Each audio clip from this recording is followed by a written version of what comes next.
Good evening, everybody. Thanks for coming to the Warrant Committee meeting tonight for a continuation of our budget discussion on contingent and non-contingent. Before we jump back into that, I have Chuck.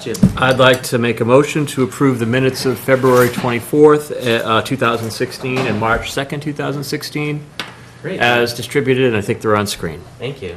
Second. Thanks, Betty. Any discussion? All in favor? That appears to be unanimous. Can't vote if I wasn't there, right? Right. Julia figures it out. I was there on the second. If you were there for one of them, you can vote. I vote with one hand. Right. They are approved, or accepted at least. Great. All right, so we have two other agenda items to talk about today. Second agenda was getting back to the contingent versus non-contingent scenarios. And then the agenda item after that is the articles. I want to update some folks on an email Ted and I got on 0 Alvin Avenue, which was moving a parcel of land over to the care of the Board of Selectmen, and just give you a little update on that. And then I was hoping to have a discussion with you folks tonight on the noise article, but as of this minute, I have not heard back from Town Council yet. I spoke with John Flynn this morning, and he was hoping to get an answer back to us today on those times that were differing on Saturday and Sunday, and also why landscaping was specifically excluded from the article, etc. And he had to consult with another person in his law firm and said he would try to get back to us for discussion tonight, and if not, for discussion on Wednesday night. So we'll probably have a brief discussion during that articles update, and then I think we'll talk about the schedule for a minute and then adjourn. Anybody have any questions or comments about the schedule or the agenda? No, good. Okay. Well, let's try and recap a little bit, and I'd appreciate some help if I miss anything or mischaracterize anything. Ted, thanks again for running the meeting last week while I was on vacation and while I called in. To refresh folks' memory, the bulk of the conversation was about contingent versus non-contingent scenarios, and we went around the table and folks weighed in on where they are, and we heard some support for a scenario A or even a bigger scenario than A, and we heard some support for a scenario C or a smaller scenario than scenario C. We heard a few question marks and also some concern about the potential political ramifications of passing a sort of forward-looking override when you don't have cuts to make under a non-contingent scenario, when you may need to then have an operating override in the next couple of years, and how that would look to have multiple overrides in multiple years. And we decided after some deliberation to take the weekend to think about it and then come back. So I'm interested to hear where people are, having spent some more time thinking about it. And I certainly spent some time thinking about it, but I'd like to hear from other folks first. Phil, sorry. I'd like to suggest that we start with Jean, because Jean did have a chance to express her view at the last meeting when we went around the table. Great. Okay, thank you. I've never seen, first of all, I've never seen two different budgets offered, and then a sort of a an alternative like this. And so I was confused as to whether you two did you two did this, right? When you Yeah, we sort of looked at it because we have to make a well, the first thing that happened is we magically found ourselves after some good news in balance, okay? Yeah. Okay. And then we thought, okay, we still need to, all these departments gave us their contingent budget requests. What are we going to do here? Yes. Is there a chance of looking forward? So we've always had, in other years, different scenarios. Sure. Okay, but Last but year in we had this, 5. oh right, last year we had 6 actually. I think it was. But those were based on using a different amount of free cash. Okay? Yes, And then as yeah. it turns out, the scenario that everybody thought was the least damaging, actually we were able to improve upon. As as, you know, things got better and we got a little more state Yeah, money and yeah. stuff like that. But in this situation, you know, there are still some question marks, you know, with, are we gonna get our overlay reserve, are we gonna, is the state money gonna come through, things like that. But basically, since we had all these contingent budget requests, and we thought that we were certainly gonna go out for an override at the beginning of the year, because for one thing, we, just look at the school request, we had cut 300,000 or so of their stuff out already. Half of that last year, with the idea that we would restore it this year. Yes. Well, if you don't have an override, it's not going to get restored, any of it. So based on that and the feeling that, well, this is a pretty clean-cut situation, we can balance the budget, but it's an ugly budget. There is $0 growth in the town general expense departments, zero. There is, aside from sped costs, there is about, I think, 0.75% growth in the school department budget for general expense. I think it's about $50,000 all told. And these are very bare bones budgets, and so we figured maybe we can address some of the stress that's facing the town after years of, you know, Yeah. getting nothing. And we also, after having talked to Joe Lynch from the DPW, we realized nothing is ever happening on roads, so let's throw that in there. And think about a contingent budget or an override budget that might actually move the town a little bit forward in terms of security and safety, public safety, adding that one of the or two police officers that the chief has been looking for years. Certainly the code enforcement or inspection officer for the building inspection department. Library positions. Couple library positions that they're desperate for. Yeah. Things like that. So yes, nobody would get cut, but in the non-contingent budget. But the town's not going anywhere and not improving anything and not being able to address any shortfalls either. Correct. I'll So- also add to that, if you don't mind, that we have had Sure. discussions before, during, and after with Anne Marie, because the Board of Selectmen charged her with sort of a hybrid model of being the strong town administrator and helping to develop a budget and make a recommendation to us for our recommendation. So there have been some discussions along the way with her as well. Okay. So the result is, we put that together to see what might be possible. What could you get? Okay? What did everybody ask for starters? What might you get with some trimming? It was kind of an arbitrary idea to say, wow, this is a lot, let's trim it down to get it below 3 million. Richard, who is not here tonight, suggested that, you know, it could be trimmed down to something below, more around 2, and probably that, you know, the 700,000 chunk in there is roads, okay? Richard is expecting to be here in a few So- minutes. So yes, that's how we came up with Yeah. column C, Right. okay? Scenario C. Now, the other thing that maybe you got, The revenue? no, This one? the town one? Yeah, that one. No, I didn't get that. Take a look. It was emailed to you. Oh, okay.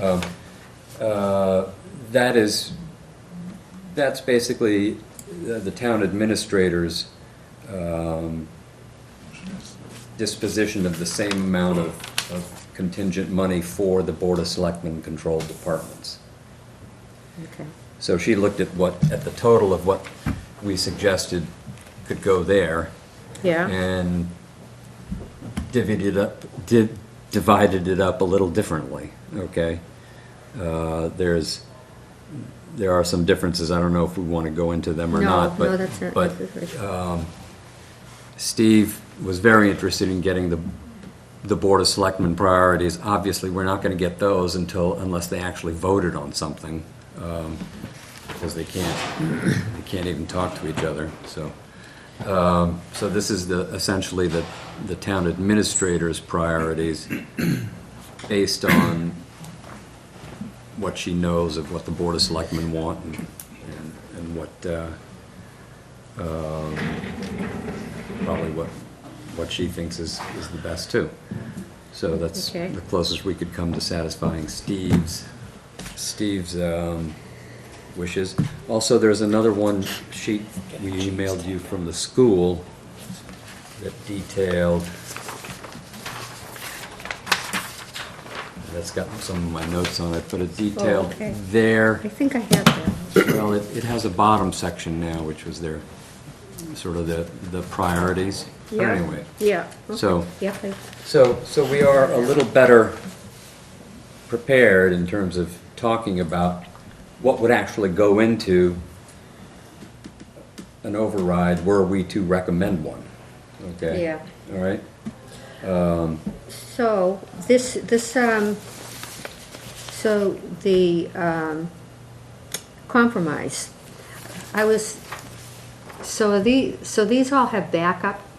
Like when you compromised, you took a prioritized list and, Well, is this of substance the that first- means something? yes. The first thing we did was we took out positions that had not been Okay. approved by the Personnel Board. All right, Okay? yeah. So these aren't necessarily just That's what I- random or, Yeah, yeah. you know, That's what I didn't understand. Right. I didn't understand the backup behind this, what this. Sure. What this. So for instance, the Consolidated Facilities was looking for two positions. One of them was a licensed craftsman, and one is an assistant. And the assistant position was approved by the Personnel Board, but the licensed craftsman Right, was not. right. So the first thing we did in terms of trimming the entire contingent request was to take out positions that had not yet been approved by the Personnel Board and didn't look, well, had not, the ones that had been disapproved, okay? Okay, There are a yeah. couple positions that are hanging fire, for instance, the assistant town administrator. That position is I think, up for the Personnel Board this week? I don't know, I'd have to check. I think it's this week or next. So that hasn't been disapproved yet, all right? And then on the school committee side, we did have a prioritized list from them. And Yes, so I have that. There's more of a Yeah. round number there on Yeah. the school committee side.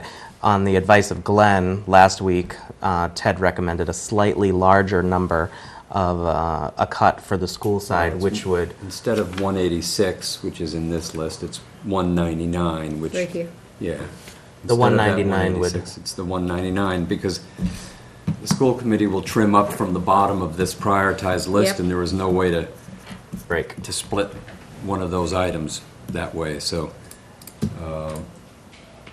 it's being trimmed up from the bottom this way to that, okay?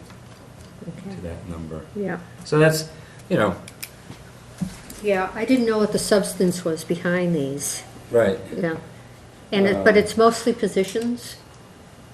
Yeah, that's mostly what was requested, so the stuff that was trimmed out is mostly positions, but also there was a chunk of, the fire department requested a lot of overtime, and we trimmed some of that, Okay, or a lot of that, and the town put some back, but, you know, we can talk about these things, but this is, The nature of scenario C, though, was that it was a suggestion, and that it was trying to show what could and couldn't be done with approximately a $2.9 million override. And so Yeah. if you had a $3.8 million override, you could do everything that departments asked for in their contingent budgets. If you tried to trim close to $900,000 out of that size override, what could you do and what could you not do. And scenario C was created for discussion purposes with the Board of Selectmen and Anne Marie and the school committee and the library for 2 Wednesdays ago.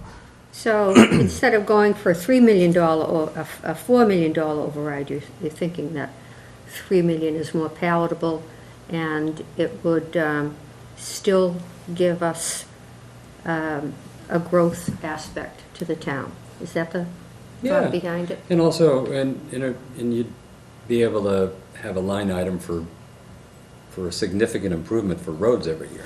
Now, So- what did you do with the roads? What, We They're in added there a- for 700,000 okay, in the 2.9 scenario. okay, And also 700,000 in the 3.8 scenario. okay. And is anything in the capital? Did we? Oh, so for roads in general? Yeah, Okay, well, were you here when Joe was here? yes, Okay, well then you will remember, he told us about Chapter 90 funding. yeah, And we get about 622,000. Right. Okay, last year we got a Governor Deval Patrick's goodbye bonus of about another 300,000. so we have But about we're at- 1.4 million, yeah? We're at 600, no, we're at 622, Chapter 90. Yeah, The Capital Improvement Planning Committee is recommending another 400,000 bonded road work improvement. So that would be about $1 million, okay? That is way short of what Joe thinks we ought to have every year. He thinks we need 1.4 million Yeah. every year, year in, year out, not to lose ground, and it's still I don't know, is it a 20 or 25-year schedule to do everything? So we just thought, most years, often, there's no room for bonding road work in the capital improvement schedule, and why not, some towns do put road work in their operational budget, because you gotta do it every year. sure. So you can get more of it done if you're not bonding it. And so we thought, okay, let's put 700,000 in for roads. To clarify what I heard Joe say, it was 1.4 million to stop losing ground. Right. But that wouldn't necessarily catch us up. Actually, we're still losing ground at 1.4. Okay. Yes. We're still losing ground, well, because we're still falling somewhere in the neighborhood 20+% short. But that's what was out there every year and stuff. So it was, really need almost 2 million to, So it doesn't Make solve it the work. problem entirely, but it, Anyway, it would be a significant Yeah, jump, yeah, and it might free up bonding capacity for things that aren't regularly recurrent. So, anyway, so my thoughts were that if we were going to support a strong infrastructure, that as we talked about in the last meeting over at the high school, if we were talking about improving an infrastructure, that's something that I think would improve the chances of an override. If people, if citizens recognize that, and they do, especially Yeah. the roads, if we had an emphasis on that, and the schools, paying back the schools what we shorted them last time, it's going to carry a lot more weight. And there are things that, especially with public works, especially with things that haven't been done in the cemetery and parks. So I was thinking if we developed a structure more along, as towns and cities across the map, bridges falling in, roads being dangerous. I think that would be a good scenario to build a budget around. So that was my thoughts about where we were going, but I didn't know if you were not going to have a strategy at all, if you're going to sell this. we're just doing it by the seat of our pants, Gene. Okay. Come on, you know that, right? Come on. I mean, as far as strategy goes, Sure, part of it is response to what the departments are asking us for. You know, they want greater capacity to do things. And most of that is achieved through personnel, okay? An infrastructure budget Yeah. would be great, but that's not really, you know, I mean. We made an effort to do that. We made an effort, we threw in 700,000 Yeah. for roads, Yeah. and the parks, you know, the parks will get a boost, but that's not infrastructure, that's just maintenance. But we heard So- a long discussion from the Parks Department We about how a did. lot of the turf was starting to fail and whatnot.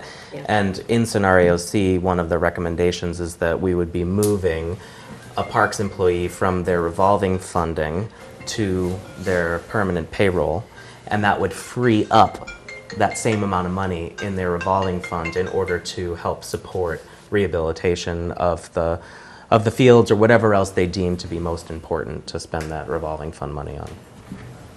So that's should have some visible results. Yeah. But I wouldn't say we're developing a strategy to get something passed. We're trying to look at what needs to be passed and might get passed if people had any appetite for you know, expanding the capacity of their local government to deliver better services and deliver better education and you know, And that we've fallen keep behind. the and keep this the is- axles out of the potholes, you know, so. Yeah. So that's pretty much where we are.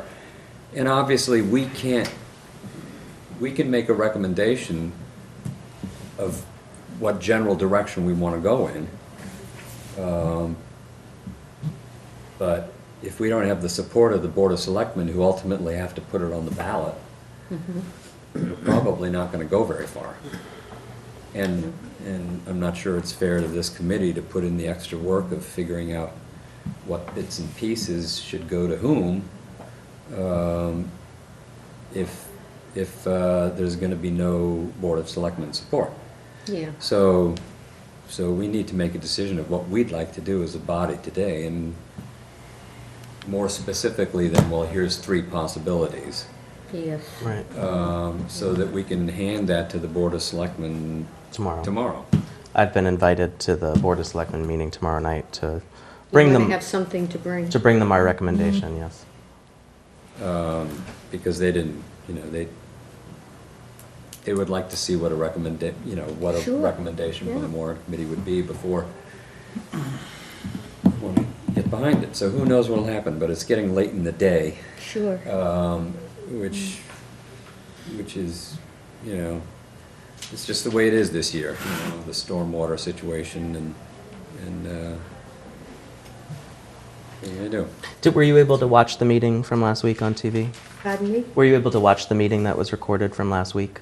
Nope, I was at the Sanders Theater listening to Toni Morrison. Good for you. I'm ashamed to say. No, don't be ashamed of that. I just like wanted fun. to. It was wonderful. It was a I just wanted to wonderful let you evening. know that many people shared similar sentiments in terms of wanting to advance the town and/or find a way to address some of the many concerns that we heard from some of the department heads. So you're not on an island. Oh, with all that right, thinking. okay, okay. There were four committee members who were sort of in the question mark column as to whether or not they were going to support an override, or if they did, how much they would support.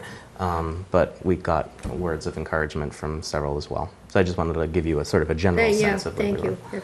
Because just over the last couple of years, listening to the same problems come up, you know, and more dire every year. But to me, they haven't been as, the infrastructure has captured my attention, because that's one of the most dangerous items, as everybody knows, because that just deteriorates quickly. The more you let it go, it accelerates and accelerates until then you're bonding, then you're into heavy bonding. So I just wanted to put my 2 cents in that I would support a budget that supported that. Thank you.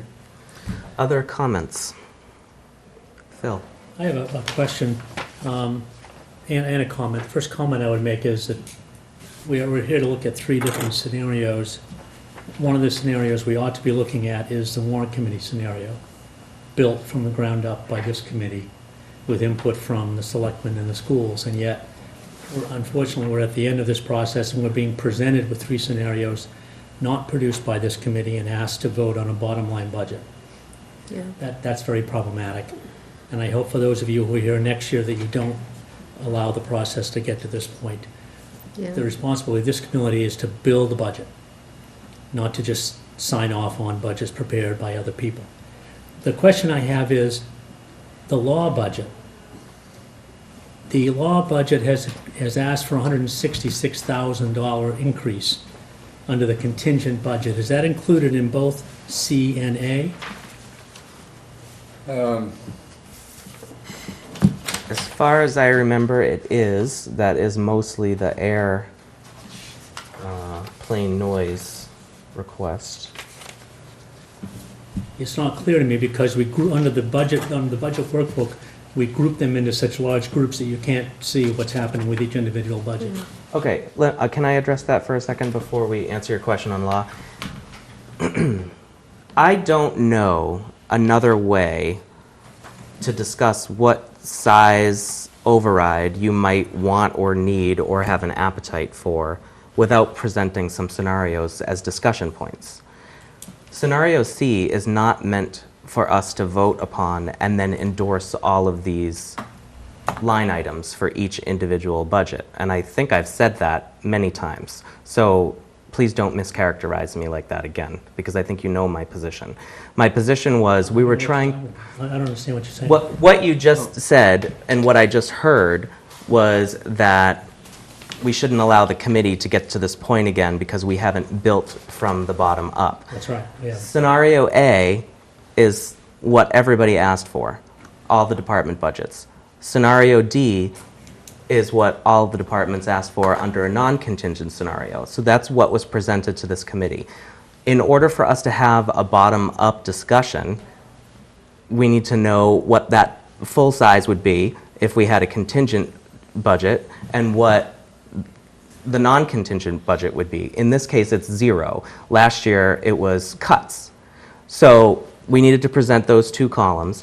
And for discussion purposes, I developed scenario C, which was somewhere in the middle, and threw out some ideas about what could be included or what might not be included. But I have acknowledged several times that the Warrant Committee has not voted on those individual line items, and I'm not asking the Warrant Committee tonight to vote on those individual line items. I'm asking, are we interested in endorsing an override, and if so, is it a large override or is it a medium-sized override? How can you ask whether you want to endorse an override when you haven't built up a budget? What you just said doesn't make any sense to me. None of those budgets were developed by this committee. They were based upon the requests of the departments. We don't need a warrant committee if we just build scenarios based upon the requests of the committee. We have to have some sense, having looked at each individual budget, what we like or don't like. We have to hear from the selectmen and we have to build the budget up. So, And we didn't do that this year, and I think that was is a very big problem in terms of getting an override. I recall a great deal of discussion every time we had a department head in here with lots of questions and lots of answers. Right. And then this we never is- discussed them again after that. And this is the 3rd meeting that we're having in a row about just so contingent versus non-contingent in order to discuss what we want to see in a potential contingent scenario, or if we don't want a contingent scenario. And I haven't heard a single person mention individual items within any of those scenarios. Except for you just brought up law, and we're going to bring that up. And there we've got the police lieutenant, there are lots of things, and we're not discussing them from an individual budget. We're looking at the bottom line and saying you want A, B, or C. That's not the way to build a budget. Yes, Ted? okay, so, a week ago, or was it a week? No, just last Wednesday, we were having a general discussion, and I thought it might have been good to get into each individual item, and you suggested that we have a more general discussion first. Now, this can be a frustrating process, and we've been delayed. As far as building a budget from the bottom up, we asked the departments for their bare bones, and we were able to just finance that, okay, with the new revenues from the stormwater and everything else. So initially, it looked like we were going to have to, instead of building a budget from the bottom up, we were going to have to distribute cuts in a thoughtful fashion. That turned out not to be the case. So, yeah, I think it would be grand if we had the time to look at each budget and say, okay, this can go in terms of the contingent request, this can go, this should stay, and have that more developed conversation around each budget. And I think that'd be fine, and then at the end of the day, you look at it and see where you are. And I think that would be great. I think we could do that fairly efficaciously, but we also need to, you also just mentioned that we need to get something from the Board of Selectmen. Okay, and part of my I'm a bit reluctant to go through that exercise, building up from the bare bones budget that we can balance to an I mean, if we get support from the Board of Selectmen for anything, then I think, yes, we go ahead and build up a budget through our discussion. Which we still have time to do. Department by department. But what we're looking for now is whether, I mean, I suppose we could start with the biggest items tonight and see if we thought that was a good idea, and just to get a better picture of where a general number might end up. But we need to go to the Board of Selectmen at some point and say, hi, this is what we're looking at, okay? And they meet every other week. They meet tomorrow, and 2 weeks from now, about 2 weeks from now, we're going to have to be almost ready to take the warrant to print. They meet on the 22nd next, So- and we're trying to go to the printer on the 25th. Well, We're trying to finish the draft on the 25th so that we can circulate it. Has it ever been, has there ever been a time when the selectmen sat in as we were developing ideas and? well, we were trying to include them 2 weeks ago. 2 weeks ago up at the school. And what they we heard tossed it was back at us. they want a number Yeah, I from was us. there. Right? I was Okay. there, yeah. So I mean, we can go through each department and say, look, this is essential to the town. This is not essential to the town. Yeah, Maybe- we don't have time now. But we have time for some of that, I do think. Maybe I am remembering incorrectly, So- but my recollection was that this is the way that we did it last year. Ted proposed 5 or 6 different scenarios. We talked about generally which scenario we were interested in, and then we went through each individual line item. I remember voting on a lot more individual budgets than we did this Yeah. year. So what we did For last year, example, we didn't vote on the law budget. I raised a concern at the meeting when we talked about the law budget. We never had a discussion and voted on a law budget. We didn't vote on a fire budget. They're asking for a $70,000 lieutenant, which many of us had doubts about. We didn't vote on that. So we're sitting here now, and the individual members of the committee don't have a strong sense of where the committee was on perhaps any large number of individual budgets, because we didn't have the back and forth discussion we need to have, so that when we have an idea, and maybe eventually that idea gets adapted based upon what the selectmen say, I gotta have that. I gotta have that lieutenant, or I gotta have that law budget Yeah. based on this, and then we may change our mind, but we don't have the built up from the ground consensus that we can change and adapt at the last minute. We're sitting here looking at 3 scenarios with a bottom line budget. so last year, we actually ended up, One second. wait. we actually ended up building up a little bit, but the way the town and the school looked at it, we were cutting them down, okay, from their level service requests. And we, because of the snow, if you recall, we missed about 4 meetings, and And what ended up happening is we established targets for town and school. And at the last minute, because we had asked for the Board of Selectmen priorities, Anne Marie was able to come in, and she had gone some extra distance and talked to the independents, the library and the parks and the cemetery, and she ended up with a proposal of how to cut what in order to hit our target, okay? And that was very helpful, and we did end up pretty much voting those recommendations because we knew they were agreed to by the department heads.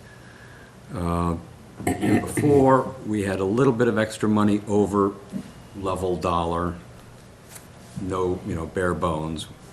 And we spent a lot of time on each department talking about it and distributing some. But, each year you have to, it's hard. Yes, we want to be nimble, we want to be quick, want to jump over the fire stick, whatever, but Candlestick. But I think we also. we were thinking that, okay, we're going to have to look at, what are we going to cut, not what are we going to add. But we okay? also have to struggle with It's a this, primary thing. with this request that people have of wanting to know where the Board of Selectmen are at various points. And going through and voting every single line item with a contingent scenario without knowing if the Board of Selectmen are on board at all with a contingent scenario, I think is a little backwards itself. Hey, Michael. It's preferable to All right, well, waiting. there's 3 hands up. Let me go to Preferable to Darnell wait. first, and then I'll come here.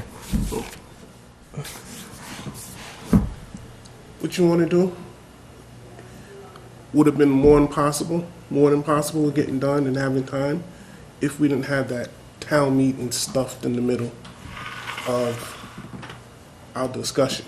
Yep. And that killed a lot of time that we would have spent, doing the back and forth, maybe having somebody back in. Like I said, having the chief in last year twice was helpful. So there were structural things this year that got pushed in our way of trying to getting through some of that as well. We're at a point right now, and we got to start from here. And I believe figuring out, well, do we have a general consensus at this point in the face of a $0 balanced budget to look forward and say, do we want to ask the town for an additional, I use $3 million just for the number to keep roads in it, $3 million, and give that type of a number to the Board of Selectmen with the backing of saying, is this something that you're willing to do? Because right now, the selectmen through us, they say, give us a number. And no matter, my beliefs are no matter what number we give them, they're gonna come back with something probably considerably lower. So to go out and, check mark everything off of this. Well, or zero. Or zero. Or zero. A lot lower. Okay, well, that's a lot lower. But I'm saying, so my thing is this: we've been through this process. I'm looking at it and say, listen, we can make judgments and we can back up anything in. I would say I'm using scenario C because that's the area and number in which I favor more. Is that scenario C, and not for the way it's broken down, but I think those are the type of dollars that we need to move the town forward and stuff. So that's the number I'd be willing to send to the selectmen, let them tell us what they want to do with it, all right?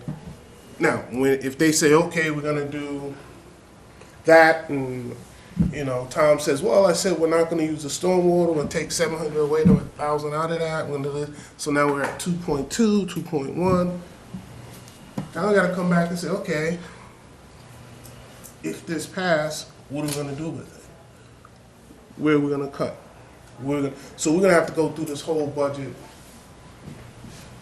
budgeting scenario all over again anyway, because if they do come back with a number other than zero, we're gonna have to parse that out. So I'm like saying, I feel comfortable sending them the $3 million override request, because I'm saying that's the number that I think we can defend, that's gonna help the town move forward, and not just keep us in this little treadmill of,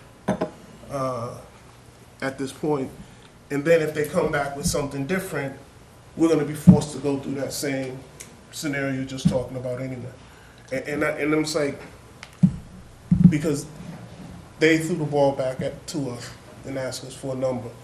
And no matter what number we give them, they're gonna have their own number in their head. So that's what I stand, where I feel we should go with this, Michael? personally. Thanks, Darrell. I thought that was pretty compelling what Phil was saying about let's make some decisions here and explain to people why we want to have this override. And we kind of what Gene was saying too, that, you know, we have to have something that we can campaign on and say this is a good thing, and that we should consider maybe starting from the 0 point, which the non-contingent budget, and take them in numeric order, like the $700,000 for the roads, and just see I'm in favor of that, and see if we can like build up to a number that we say these are things that we want to campaign for, and say to our neighbors that this is we looked at this and this is a good idea. And, you know, on second thought, maybe the fire lieutenant may not be something I'm for. And if there was a rule that we decided, well, if the personnel board in their wisdom didn't want to approve a position, even if Mike thought back in a week ago that it would be good to have a craftsman, you know, to save money on bidding out, then let's respect that judgment, not add that in. Yeah. So we might come up with a lower number than we think, but, you know, I would say at the very first, I'll go on record saying I really want the airplane noise fight to happen, because those damn planes fly over my house all the time, and I have somebody at home who suffers because of it. So that's money well spent, in my opinion. And the $700,000 for the roads. The roads are in bad shape, and, you know, we can say, like, and then maybe there's probably more things as we go down that we want to add in. Yeah. I'm not going to get my way personally. I think it's kind of hard to get, you know, say, I thought that, you know, we should have more physical activity in the schools and gym class should be expanded, and that was not in the school committee's budget at all. Ain't going to happen, just Mike the King is not the king.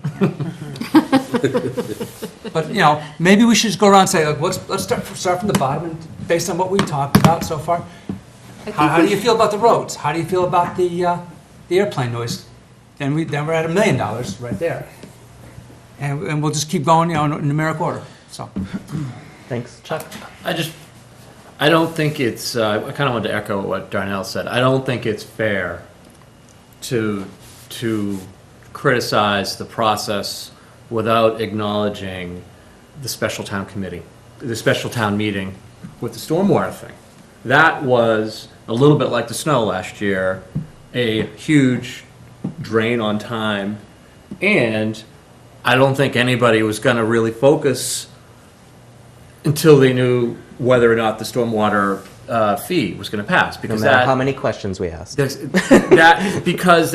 you know, so I just don't think that's fair to be that critical. That it was a huge distraction, I think, for this committee, the chair, and everybody else. So, you know, that was kind of the bad news. The good news is we have the bare bones budget and it's funded. So I think it starts, I'm not comfortable taking the non-contingent budget and saying, well, no, I don't think we should do that. I mean, it's kind of like bare bones. Yeah. And it's funded, and so we kind of start from there. And I mean, we can spend some time going through each thing, but we're going to end up. Very close to Scenario this C? number. No, I don't know where we're going to end up. We have the luxury of having to ask every department, what do you need? And they told us, and there it is. So, I believe you don't always get what you want. And I think I don't think we'd be responsible if we just took what the department said, everything that they wanted. I think we would probably end up somewhere like C, but maybe it would be lower or a little bit higher, or somewhere else. I don't think we should do that, but why waste our time? Until we know that I don't know what our little theme is, the go-forward budget is something that the selectmen support. Brian? I just think from the reality standpoint, from where we are on the clock, I agree with you, Phil. It would have been ideal to triangulate after each individual budget, figure out where we were at, kind of get into that cadence and say, okay, this is questionable, that's questionable. So then when we circle back and come to the table, we have a subset of issues and say, okay, I still think we would find ourselves back at this same point to get a number and figure out, okay, now let's revert back to this more granular list and figure out what are we going to do to get to this number. The way I see it now is I think this group needs to sort of gauge your override sensitivity. And when I say that, I mean, are you going to vote for which override, no override, based on the individual line items that we see in these budgets that we dig through now? Or is your support or opposition to an override, is it conceptual? I think it's more, I think that's what we need to ask ourselves is, are you in favor, are the line items going to dictate whether you support or oppose the override? And that's fine if they do, but I think for moving forward, for what this committee needs to do, that's the question you need to ask yourself, is if that is your sensitivity, I think that's more than okay. We're charged to do right by the town. And so if digging into these granular items is going to dictate where you fall on this, that's fine. I think that's the question we need to ask ourselves. Is it, because in my opinion, it's as much conceptual as it is digging into the individual numbers. And Brian, that was the intention, and Michael, of the last two discussions was scenario A is $3.8 million. It's not all of the individual budgets. Scenario C is $2.9 million. It's somewhere in between 0 and 3.8 million. It's a litmus test. How do you feel about that conceptually? Let's go and talk with the Board of Selectmen. How do they feel about that conceptually? Just like Tom said at the high school 2 weeks ago, they're not going to sign on to a $2.9 million budget. It'll be a $3 million budget, or it'll be 2.5 or something. And then they'll tell us that number, and we'll have to go back and re-rationalize that number on each individual budget.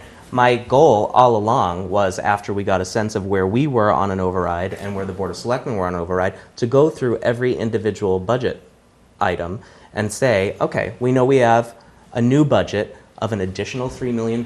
How do we divide that amongst all of the contingent requests? So it was always my intention to go budget by budget, but I don't see the point in doing that before we know if anybody in town besides us is willing to embrace a scenario where there's a contingent budget. I had Jean first, and then can I come to you, Jean? I think we're charged with building the budget. Regardless of what the selectmen, no matter, it doesn't matter whether the press comes out against us, whether people are chasing us down the street. I think we should be, and I have been. Please don't chase me down the street. And I think that's what we're charged with. So, and I do remember, I can remember every single person that came in here. I can remember what that building must have looked like at the cemetery. I know what the DPW building looks like. I know, and it seems to me that they brought us the numbers, and so that we could work with them. That's what we didn't do. They brought us the numbers and they made sense to us, so we put them in. And so we adopted a lot of what they said, and we probably would have anyway, but when you get up to explain a budget, you have to understand the programs that are going on behind that, and you have to understand that this is the cost. The costs have gone up, the costs have gone down. I need another man to do this, to keep it at a level, but I don't think we did that. Now, the fact that you just said we're going to do it makes me feel better, because we are responsible, and I don't care if the selectmen, I do care if the selectmen don't like it. You have them chasing you. But that's what we're charged with, and so we all have to understand these numbers. And I really didn't at the last meeting. I didn't understand where these numbers were coming from, which probably is the reason that we didn't get very far. So, Okay. Ted? So I think it would be actually, instead of just talking about what are we going to do, we could probably spend an hour profitably, fruitfully, Yeah. going through the one budgets. sec. Just, even if they weren't in super detail, maybe noting a question if we didn't have an answer. But just pretty much going through the budget and saying, hey, they asked for this. What is it? that Yeah. they're asking for. What do we think about that, okay? I think that, we could easily spend an hour on that. We all have looked at the budgets, especially the subcommittees. We all have a pretty good idea of what's going on there. What we haven't done is necessarily, come to a conclusion like, as the, and this list could be helpful, when you look at the fire department, you say, fire lieutenant is number 16 on the Board of Selectmen priority list, or the town administrator priority list. In fact, it's being cut out entirely. But never mind whether or not it's being cut out, it's way down there on their priority list. What do we think about it, But I think we could probably go through, some budgets are pretty easy. They didn't ask for anything. Right. Okay, central business office, they didn't ask for anything. The assessors is pretty easy. They're asking for a very intelligent $35,000 a year so that it will spread the cost of the assessments out. If we're going to talk Here. about them, I'd Okay. like to pull them So- up on the screen and Sure. talk about them. So, I think we could do that if people felt that was, an hour spent just doing a quick top line would be helpful in terms of thinking about what kind of message we want to take to the selectmen tomorrow. Which is, we're looking at about 2.9. Or, we're looking at about 2.7 or 4 or 2 or whatever. If you think, if it would be helpful to go through that exercise in order to get to what kind of message we want to charge our chair with when he goes to the selectmen tomorrow, then maybe we should do that. I don't know. I think we can spend some time on that. If we, I'm sorry. go ahead. No, I'll hold my question, because I actually like that idea. Can we start with not the schools and not, I feel like we've talked about the schools and talked about the town a lot, and we have a lot of information. Let's go somewhere else and talk about, like, the library. They ask for a lot, or something like that. Sure. Because, don't you think, we have their priority lists, we have their priority lists that they would cut.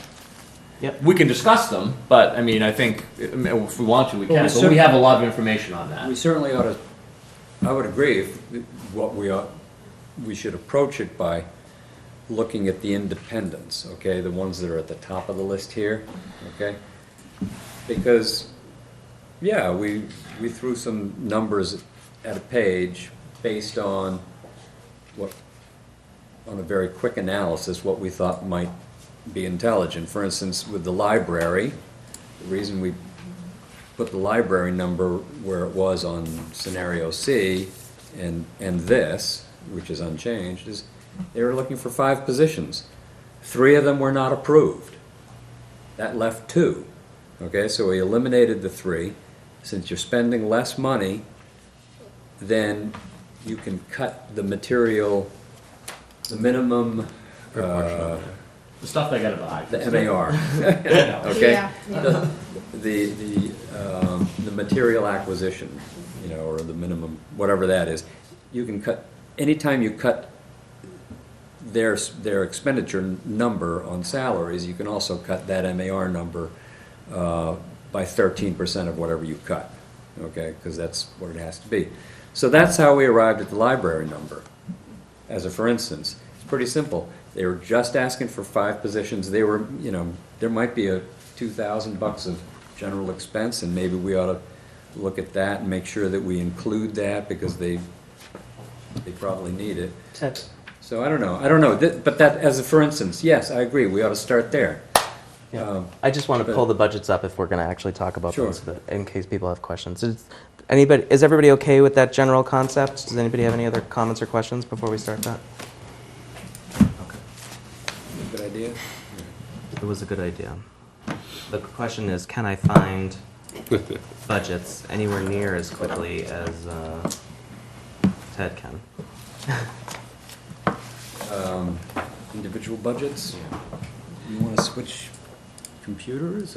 We could do it that way if you want. Let me try for a few minutes. So the first, I think it'd probably be good if we worked from Anne Marie's priority list, right? And worked down on that. The same override number at the bottom, 2.939 for scenario C. Do you want to start? It's on the screen, yep. Board of Health and Library and Cemetery and Parks and... Yep, so I will try to pull up Board of Health first.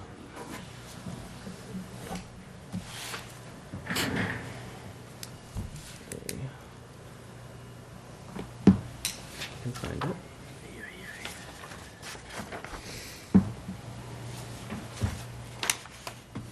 I don't think that I have the Board of Health pulled out separately. Maybe we should switch computers. It's in my, it's in a much more complicated place for me to pull up the individual budget. I have it on paper, but not in this folder here. I'd have to get it out of my email. Okay, so should we unplug you and plug me? All right, let's try that. And okay, so just to get it started on the Board of Health, they asked for 20 grand in contingent, and for the moment, they're saying we weren't giving them any on this piece of paper, okay? Or on scenario C, okay?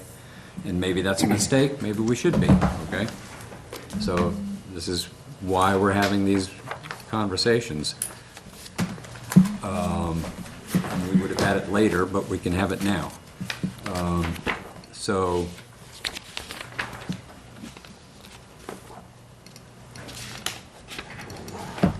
she is looking for more part-time hours on a nurse, okay? And I think the reason I was, well, let me get the budget up. Board of Health. The part-time hours for the nurse were $21,469, and we were told when we met with them that they were denied by the personnel board. They went back and they asked for 12 hours, which would have brought them to a budget-neutral position. So she essentially told us during the presentation that we could remove that $21,000 from the request. Richard? Why would they be denied? Was it because they don't have the money for it, or is it because of another reason? I don't know. Why were they denied? Yeah. Why would they be denied? By the personnel board? They didn't think they needed the position? Well, good. So I guess what I'm getting at is if it was, Whether they or not they need the position, they didn't justify it to the personnel board. From what I've read from the Board of Selectmen, it's not really the Personnel Board's purview to decide whether or not we really have the funding for a Okay. particular position. It's Okay. whether or not the position is necessary. okay, that answers it. Yeah, I just wanted to make sure it wasn't It's up a to some- funding. yeah, It's up to us and the Board of Selectmen, Right, et cetera, okay. to find funding for positions if So they're that, approved. so that was not an approved Phil? position. But that's in scenario A? No. Yes. Even Yes, though it's not approved? the whole thing. Well, That's what they asked for. that's what they asked for, okay? I mean, the library asked for 5 positions in scenario A, 3 of which haven't been approved. Okay. So, Okay. so that's why we were able to start culling from down, so. But presumably, there'll be different reasons why other budgets have a difference between A and C. Yeah, Yeah. Sure. and we can Yeah. go through each Some of one. them why- are, that's some why- of them are because we needed to put something together in a hurry for the meeting 2 weeks ago, but, Anything else in Board of Health? well, let's, That's the only difference, so I want to try to move at a reasonable clip here. 20,500, yeah, 470, that's it. Sold. All That's right, it. library, could you pull that one up, please?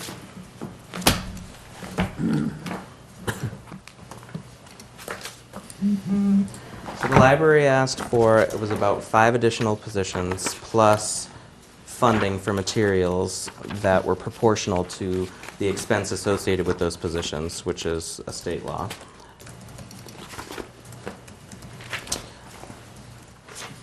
Scenario C Okay, so, took the library request of 1.5 million and reduced it by $125,000 And that was eliminating just the part-time positions that were requested. And not approved by the Board of Personnel Board. Personnel, and then the 13% reduction in the The materials. corresponding reduction in Yeah. expenses. So what that left, I believe what that leaves is about the difference between 221, 191 and 224 in general expenses, as well as the two positions. Just a quick, sorry, just, Yeah. so, I'm trying to, so last year when we were looking at these, we were telling them, level, right? So level, what would level have been? Is that column I up there? Oh, okay, the non-contingent, okay, which is this bottom line here. Yeah. 1,340,000. That's essentially no additional staff, just rolling it forward, okay? No increase from the year before? No Plus increase, contractual requests, contractual obligations. Okay. right, increases, like their material handler machine, I think maybe went up $1,000 a year, Okay. kind of thing. So if they had a contract that went up, we didn't want them to have to cut staff. in order Understood, to keep right. a level Yep. funded. Last year, they got $80,000 of dead money, remember that? The Dead money? library, Oh, okay. yeah. They were able to use, last year or 2 years ago? I think it was last year. Last year. Last year, they expanded their for- withdrawals from. Okay, that enabled them 1 year, I'm pretty sure that was 2 years ago, but anyway, we boosted their revolving fund withdrawal ability. Yes. Okay, so that they could get the basement out, okay? But that was only good to help meet that materials budget one time, because now they don't have it, Yeah, and yeah. the fines are going down, Yes. okay? But we needed to do it that one time so that they could get it out on a timely basis. All If it's right? any, But that's uh, not relevant anymore. If it is relevant to anybody, I did hear from Adam after the meeting with the Board of Selectmen and the library and the schools, and he just said, thank you for putting that presentation together yesterday. I realize that Scenario C doesn't include everything that the library requested, but it looks like a good request to me, was the comment that he gave back. And if I'm not mistaken, last year, they're one of the few, maybe the only budget that actually got. They did very well last year. They did pretty well. Yeah. They did well last year, so, Bless you. part of that was because we used up that one-time, I think that was 2 years ago that we used up that one-time thing, so we actually had to fund the difference last year. But also, they added a body. they added a part-time body. Okay. And, as much as the library may need 2 full-time and plus 3 part-time, and we're putting forward in a contingent budget 2 full-time, selectmen may say no, town meeting may say no, the voters may say no. And then we're gonna have, Then we're at arm's length negotiation, and our job is to put together the budget, and they Right. convinced us. So let's talk about the positions for just a minute. So the positions were a reference librarian, which was full-time, a reference technology librarian, which was full-time. Both of those are in Scenario C, and both of those were approved by the Personnel Board. Then there were 3 positions which are submitted but not approved by the Personnel Board, and they're all part-time. They are a library assistant for technology, Right a here. children's librarian for outreach, and a library assistant, LS31 full-time. All of those, again, were submitted but not approved, and they went through what each of those positions would do. And I'll also remind folks that Adam mentioned that these positions were likely to come back and appear in front of the Warrant Committee and the Personnel Board again in the future if they were denied, because they were part of a, excuse me, sorry, shut that off to cough, because they were part of a 5-year plan for the library. So if he didn't get everything that he was asking for year 1, expect them to come back and ask again, but this was sort of what they felt like they needed for 5 years. And that part-time position, the last one you mentioned, is posted in the library. Library assistant? Well, they might have another library assistant that's vacant. Oh, I see, okay. They have Don't know. several. They have a technical library assistant. They have a circulation library assistant. They have several library assistants. So, Oh, so that, someone must have left. one of them could be vacant. Yeah, Right. okay. Questions on those positions, or does anybody want to make a case for including one of the positions that was submitted to the personnel board but not yet approved? The library assistant, the children's librarian, or the second library assistant? Well, I would, every time, and I said this to the board before, every time I'm in there with my grandchildren, there's no one there. And No staff, you mean? no staff. There is someone checking out a book, you can, so it is a worker, it's not a volunteer. There is someone checking out books, but I think the children's librarian is pulled away on projects. So there's no one there ever. So if I want to, I'm not bore you with my grandchildren, but if they want to learn something and I don't know anything about it, we leave. I think Or they'll destroy the library. I think that Adam said to you, Michael, and me that their best case scenario right now is one staff person per level. Yeah, That's their best case scenario. No, they clearly need more personnel. yes, they clearly do. But they're only coming with an override at the moment. Yeah, I know. But, it is a jewel. It's a hidden jewel, it really is for a lot of people. Senior It's not citizens. that hidden, it's right I was there just on the thinking, it's corner. not hidden, it's very crowded. It is in the fact that so many people use it as a resource, so many people. And they host Sunday afternoons, they host Saturday programs, they have a bookshop, which is all volunteers, but there are many things to many people. And you need to have a staff to do that. But by the mere fact you can't even get near there to park, will tell you that it is a jewel for the town. And I consider it. Everyone uses it. Everyone uses it. Do you think that we should consider funding more than just the two positions that were approved by the personnel board? Yes. Do you know? Well, the only, I think we get into a lot yeah, of trouble. You don't wanna, yeah. Well, the only problem I have with funding those two positions that haven't been approved, and again, they might go in and get approved, well, three positions, again, they might go in and by the end of this year, if they resubmit it, could get approved. We don't know that right now. No, And I we're don't. trying to build a budget. We're already approving two positions over there, two new positions in the contingent budget. the recommendation under scenario Recommendation in the C. contingent budget. we're talking all contingent right Yeah. now. In the contingent budget, I think that's what we should kind of build, because then we can foundationally decide, like, okay, So you this makes think- sense going forward when we look at other Yeah. departments as Yeah. well. Yes, Chuck? I think it's a very reasonable, and I don't think we should really talk about it anymore. I think it's a very reasonable assumption to say, if it hasn't made it through the personnel board, then it's gonna be difficult for us to Yeah. justify it, because where does the money go? If it hasn't gone through the personnel Except board. So I that- mean, I think it's a good, on your and Ted's part, it's kind of a good assumption, like, hey, if it hasn't made it through the personnel board, then, it's off the contingent. Betty? Did they hire new people last year? I know they had gotten Yes. a bump in their budget last year, but was that personnel or was that something else done? Ted, I remember you saying. I don't have They my got, I budget. think they got a person. They or half did, a- I think a half they a did. person. Anybody have a warrant with them? Oh, It's no, right here. Ted, this is it. I believe they did. get That some. should tell you something. I believe it was a part-time person. They got a lot. They got about a 10% bump. It was, and they needed it, but.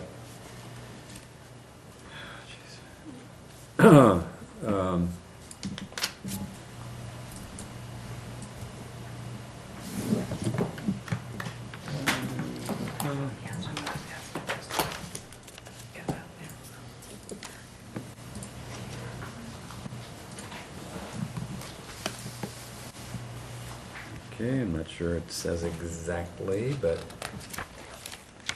we can go to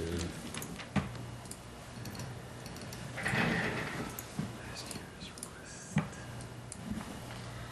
I'm pretty sure, Betty, that there was a, An additional position. I feel like we moved the children's librarian from part-time to full-time or something like that.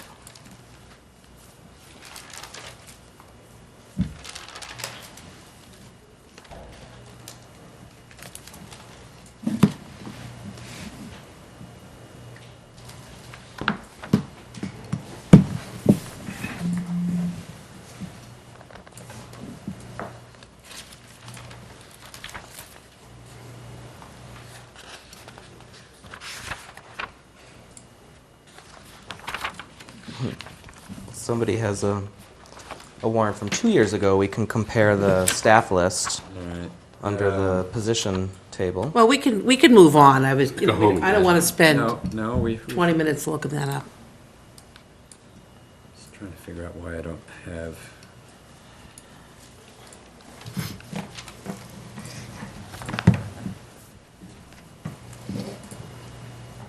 Well, why don't I let Richard ask his question while we're looking at this? Richard, what's your question? Yeah, well, just a couple comments. Actually, I'll start by saying I was at the library on Saturday too at my kindergarten, getting its first library card, and that while they had a bunch of people working there, there was a lot of people there. I mean, traffic was ridiculous. I agree with Chuck. I like the numbers that you put together. I think if you started to look at some of the ones that were denied, especially one it sounded like was an outreach person, and they're already at capacity, they'd probably have to start talking about what's their strategy for increasing their employees so that they The can take care of all library. those new Well, people. they did it in They're the about to get. they did it in the 5-year plan. Really? Yeah. Okay. Okay, so last year, it was a new reference, part-time reference librarian and a few hours for an assistant librarian. Okay. Okay, for a total of $25,000 of salary and wage addition. They also needed, they got $27,000 in general expenses, 14 of that was electricity, okay? And then building maintenance, and then we needed to come up with another 10 for books and materials. So that was the 63 they got last year, which was a big chunk. But Other questions on the library or observations? Are folks generally comfortable with funding the approved positions to start with? Yeah. Yeah. Yes. Great. The next one down would be the cemetery. okay, so the cemetery, there was no, okay, one of the reasons we were able to balance the budget is because, the non-contingent is because there was a lot of personnel changes in the cemetery this fall. Between the time that Therese submitted her original budget and the time that she submitted her revised budget. And that took out about, I think about 30 grand worth of salary and wages. So, but at any rate, the main difference in her, between her contingent, well, the only difference between her contingent and non-contingent is in general expenses. And she's looking for about 33,000 more in general expenses. And it's basically, it's all over the place, okay? But the biggest increase was for trees, okay? 8,800. Oh, that's right, yeah. 8,800 for trees. So I know that they have, utility pressure and things like that, but I thought the best thing we could do for them is make sure that their 8,800 in trees got funded, and then, there's but I just couldn't see giving them everything that they asked for, because a lot of it looked a little bit random, like, oh, we're just gonna bump up every line item in our general expenses without particular thought. So I just thought that it would make sense to try and fund the one thing that was specific, the trees, and then there, some small change after that, about another 4 out of the, so 12 grand total as opposed to the 32 that she asked for. Richard. The trees, is there a way that they're able to do that in their regular budget each year, or is it like way out of the ordinary for them to need trees? No, it's not way out of the ordinary for them to need trees. They're trying to open new areas. So they're trying to plant, new areas and replace other trees as well. So they're So they're trying to pull it, like, they could probably do it in future years, but they want to pull it in? Does that make more sense? I don't understand what you're saying just there. So if they didn't have the $8,000 today, would that mean that they'd have to do it in another budget cycle and they'd have the money? So I'm trying to put it in the context of needing an override. It's a recurrent need. Okay. It's a recurrent need that they have chopped out of their budget in the past in Yep. order to stay level on things.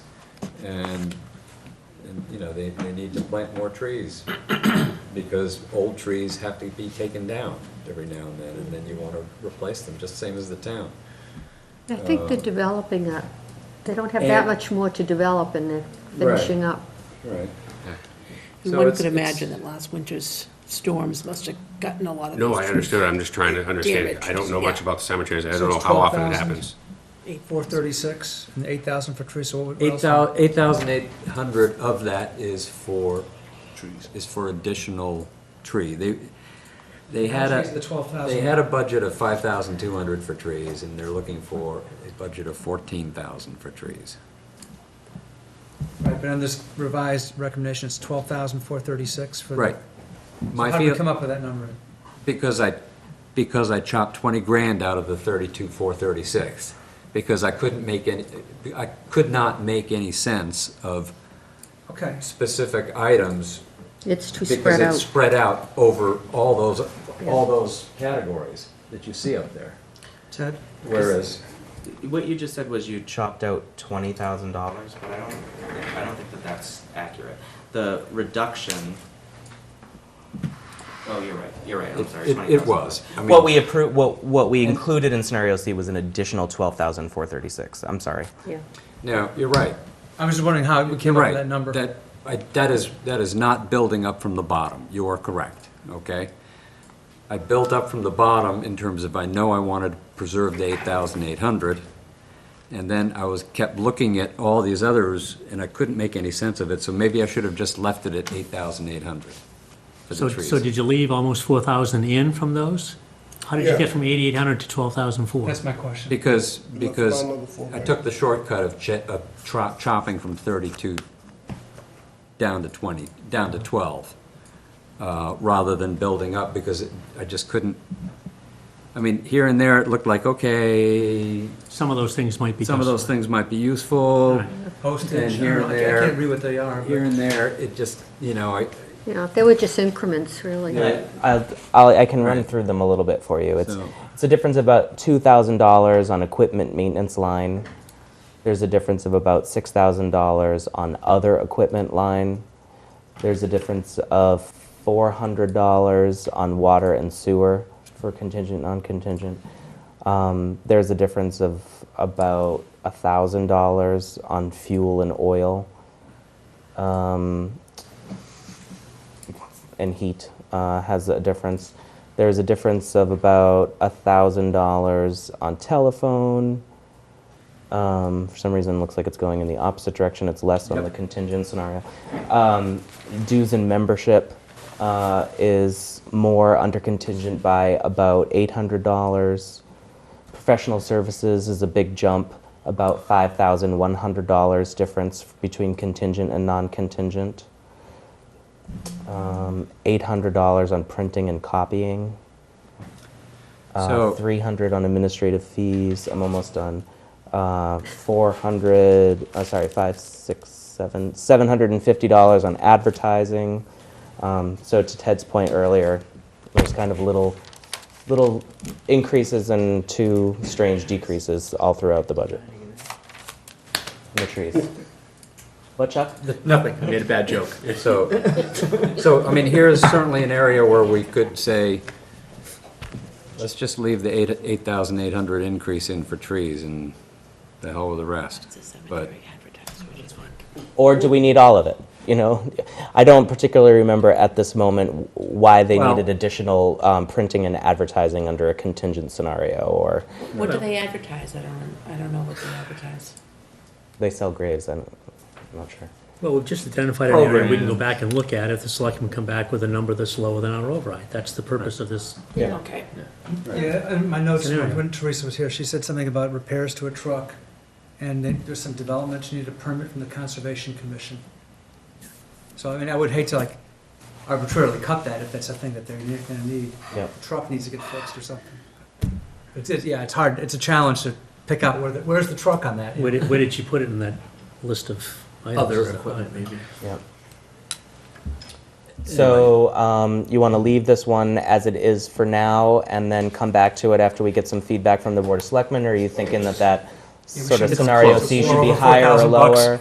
No, just leave it. We should I mean, leave 12,000. It's a Yeah, ballpark. We should leave. Put it this way, it's 12 grand on top of 150, okay? So that's less than 10%, but it's a significant amount that, to go towards trees. And I We're think good. We're good with it. that's what we want, to increase their ability to You have a question?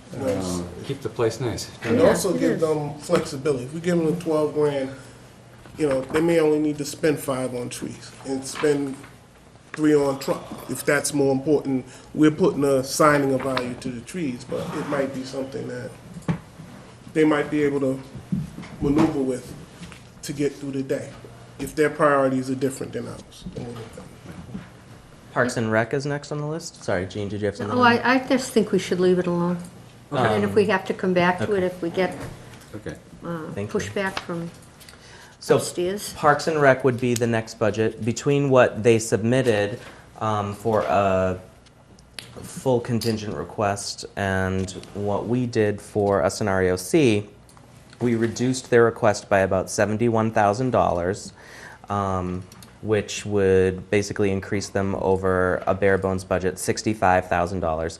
That moves a full-time employee that is currently being funded under their revolving fund to the general payroll, which frees up that same amount of money, $65,407, to be spent from their revolving fund on other care and maintenance Yeah. for their department. So that is the recreation, let me see, what is that position? Yeah, and I really think full-time employees should be paid out of the general fund rather than out of Yeah. revolving. You have 71, what was the 71 cut? Was that unapproved? Okay, so the position? stuff that, well, Didn't make no, the see, cut. there's That's a the one- position that we did not fund the last couple of years, even though it was approved. Okay, this is for an additional full-time. The seasonal workers? No. Oh, sorry, vacant laborer. Vacant The laborer, okay.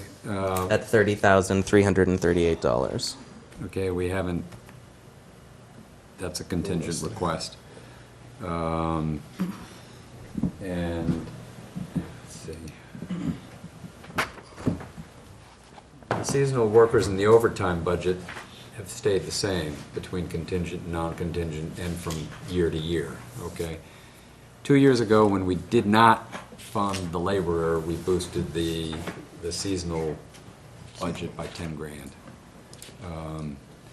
Because we thought this would be more useful year-round, you know, useful to them, but, I mean, I would love to see the parks, I mean, they contribute a lot out of their revolving fund to the maintenance of the fields that they generate income by renting out.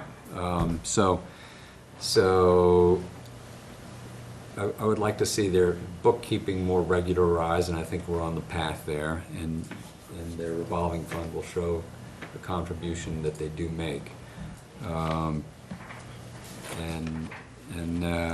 I don't know, 65 is a big bump, but they're looking at a, I mean, they keep running out of fertilizer in the spring, and you're not supposed to run out of that stuff until the fall.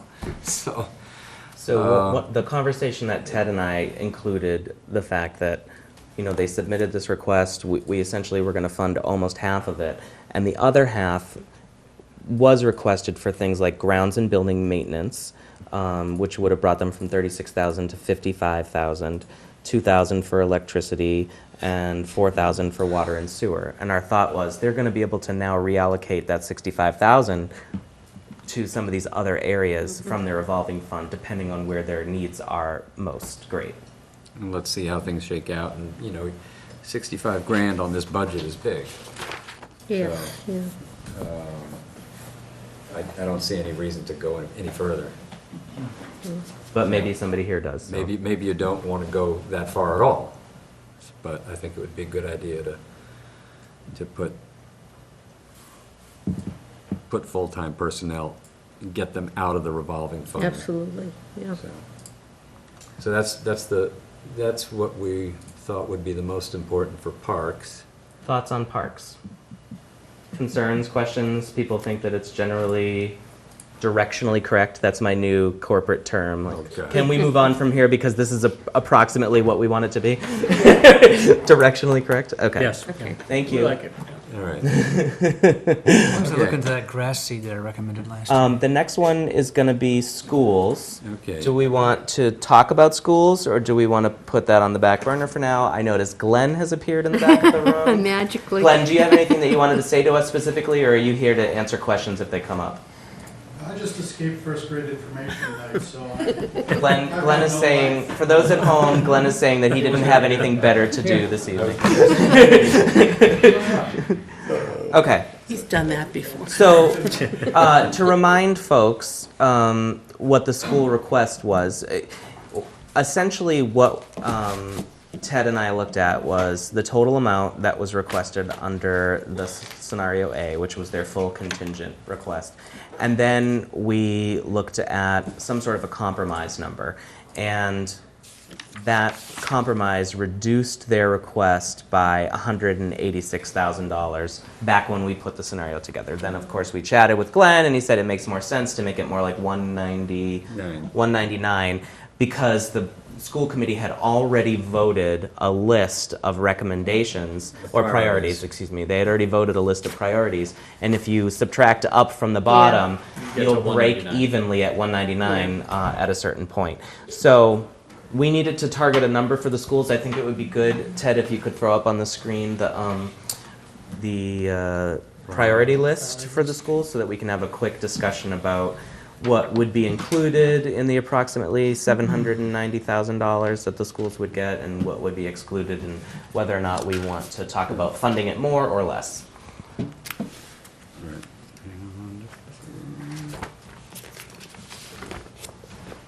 Okay. It's in a whole different binder. So, if you recall, their initial presentation to us presented us with a contingent budget that added $541,000. And we thought, well, their non-contingent ask was fairly hefty, okay? A lot of that was driven by SPED, but it was 6% increase, and it's big. The contingent request comparatively was kind of small, but it did include the full-day kindergarten. And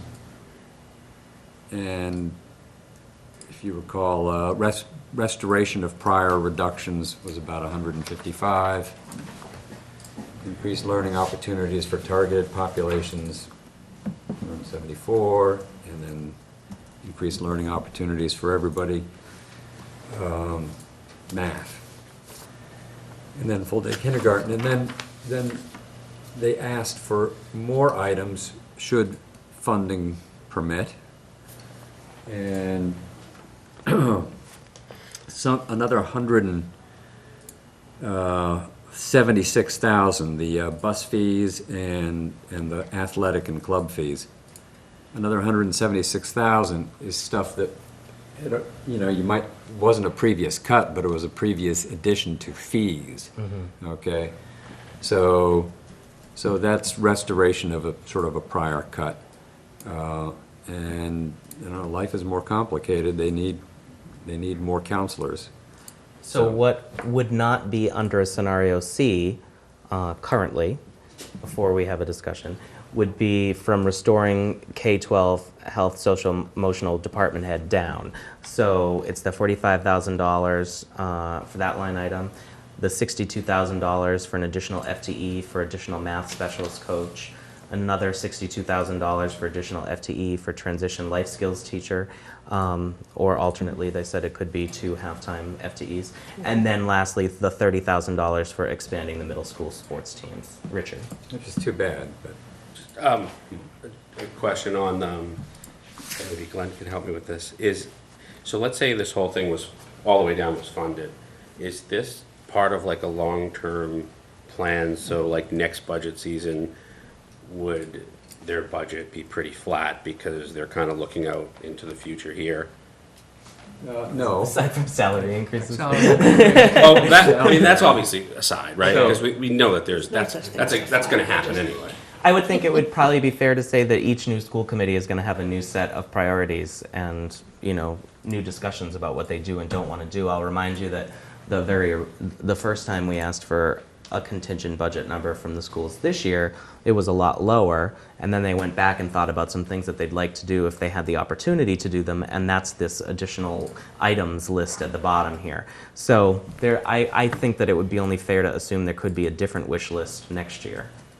Yeah, But I do think, when you're looking, just let me add, because I want to hear that comment. It's just, when you're looking at an override situation, it's one of the, keep hearing different variations of trying to make the town or different departments whole and get them back on track. Right. And my question is kind of geared towards this. Does this get them back on track? And is it further out, or is just, I want to get back on track to where I was yesterday? Ted's, sorry, Glenn's going to come up to the table, but Ted, do you want to make a Right. comment? well, in terms of getting them whole, last year we did suggest strongly that we were going out for an override so that. Agreed. And we would restore things through that Mike, process yeah, that might have been cut last year or in years past. So about 330,000 of this contingent ask is specifically to restore things that have been lost. If they had more money, they might try and restore more. Well, this last item here, which never really quite got asked for, is, another 107,000. I asked a shade of that restoring. question, Richard. I said, what are we doing to move Milton Public Schools forward?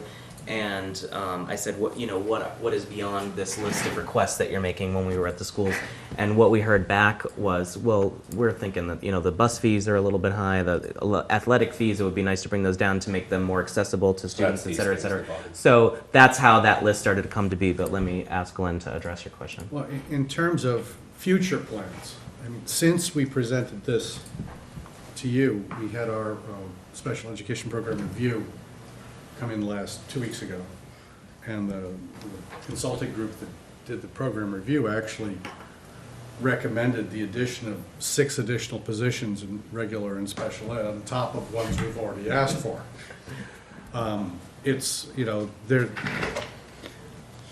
There was no way we could put that, we knew that was coming, but there was no way we could ever build that even into a request, which is because of the magnitude of it. For them to come in with 8 or 9 position requests,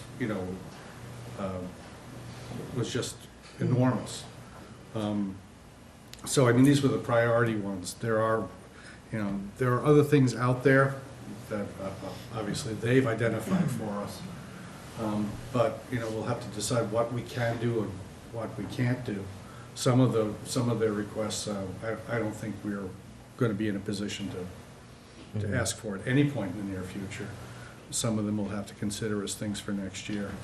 So, I mean, at the moment, the only thing beyond this, I think that we would identify initially is the potential for some more special education issues. Okay. Well, special education is a budget buster. It's really Yeah. driving the school budget beyond the projections of the 5-year forecast, for instance. And it's a problem. I mean, for instance, on your general expense line, if you back out the one time, it's gone up 3.75%. 3% of that is for special ed contracts. So it's, when It you does fluctuate. I'll tell you, we've had 5 out-of-district placements this year, above level. We've been running level at about 48, 49 out-of-district placements. We had a spate of placements, and we're up to 54, 55 now. I don't That want builds money to. fast. I don't want to shut down conversation, but I want to keep us focused on what we're trying to do here, which is talk about each budget item. And so I want to bring us back to discussion of the prioritized list that the school board got us. But Darnell, did you have something quick? Yeah, just quickly, back on to what Richard said. You asked if, by passing this, if it alleviates what might happen in the near future. No matter what number we get this year, I mean, realistically, no matter what number we get this year, override pass, that number, it's 7 years of damage that we're trying to repair at this point, and it's not gonna repair it'll stave off the next one, maybe a little bit, but we're not getting back. The kids are still paying outrageous amounts just to be able to play a sport in a public school. You know, the bus fee, everything, things that were, you know, would used to be considered as part of going to public school is just not there anymore. It's just kids go to school expecting to pay to have to play a sport. Kids, now to be in a club, you expect to pay a fee to be in a club. So, I mean, we're not going anywhere close to recovering, no matter what number I think we passed this year. Richard? No, those are good answers. And again, my reason for asking was because I do appreciate the comments or the talk Glenn gave at our last meeting at the high school and was talking about just that and how it's very expensive for people to attend public schools doing these things. I know, I've got kids in the school. And for my thought, for me, this is a good use of budget override, but you have to go to almost the bottom because to get benefit of rolling back some of those fees and charges, you gotta go to the bottom of that list. That's what I'm saying. It's just, Well, also, the second item on this list, which would be included, and the third item, this 130,000 and this 46,000. No, I understand. I was just coming where I'm coming from. There was some things on the main list that I Top kinda of the don't agree page, with, yeah. but I do agree with this list. Okay. Other comments on the school budget? Michael? I just have a question. If you can foresee having to hire 6 or 3 more special education people, does that mean we're going to be pink slipping some of these additional positions if we vote them in now? Because you got to, No, we are servicing our students now with the people we have. The issue is, their recommendation is we do a few things a little differently, which would involve hiring more staff. To the extent that that's a good thing to do, it's a good thing to do, but whether it's possible or not remains to be seen. For instance, one of their recommendations was to contract with an additional psychologist who was fluent in French for elementary students, French version. It would be nice. It's not at the top of my personal priority list at the moment. I don't suggest it's at the top of the school committees either, but I won't go there. They have their own minds on such things. I mean, some of these things are things that are reasonable to ask for in a perfect world. And that's what you ask as consultants to come in and say, how would you improve your program? And then you just sit down at the school committee will sit down and decide what's practical and what's not practical, and what things will we continue to do the way we do them. this is a little bit like pushing on a string in a way, because we could say, we want to give you more money, and we don't really have any, for whatever reason we feel, but, for example, if it was cutting the fees down, then you'd have extra money in your budget to hire these special ed people if you really had to do it, to pass some sort of state certification, or, you wouldn't want to get in trouble with the regulators. Anyhow. Sneaky. They have a bottom line budget. They do what they want. But yeah, it would be a bottom. So what's the? So, all right. We should give So more right money. now, what we have under a scenario C does not fund the bottom 4 priorities that the school board voted, school committee voted. Does anybody want to make the case for trying to restore one of those 4, or make the case that we shouldn't be funding them as much as they are under scenario C, and we should be moving up the list? That's not the most current version. The school committee cut the bottom one. Right. The 107, Right. yeah. The total, sorry, but you sent me PDFs, I can't alter them, I made the note. I have the We know, current one we got here. it, we got it. That's 978. So the bottom Okay. line should be expand middle school team sports, not what's up there. Okay, now it's that way. Okay, thanks.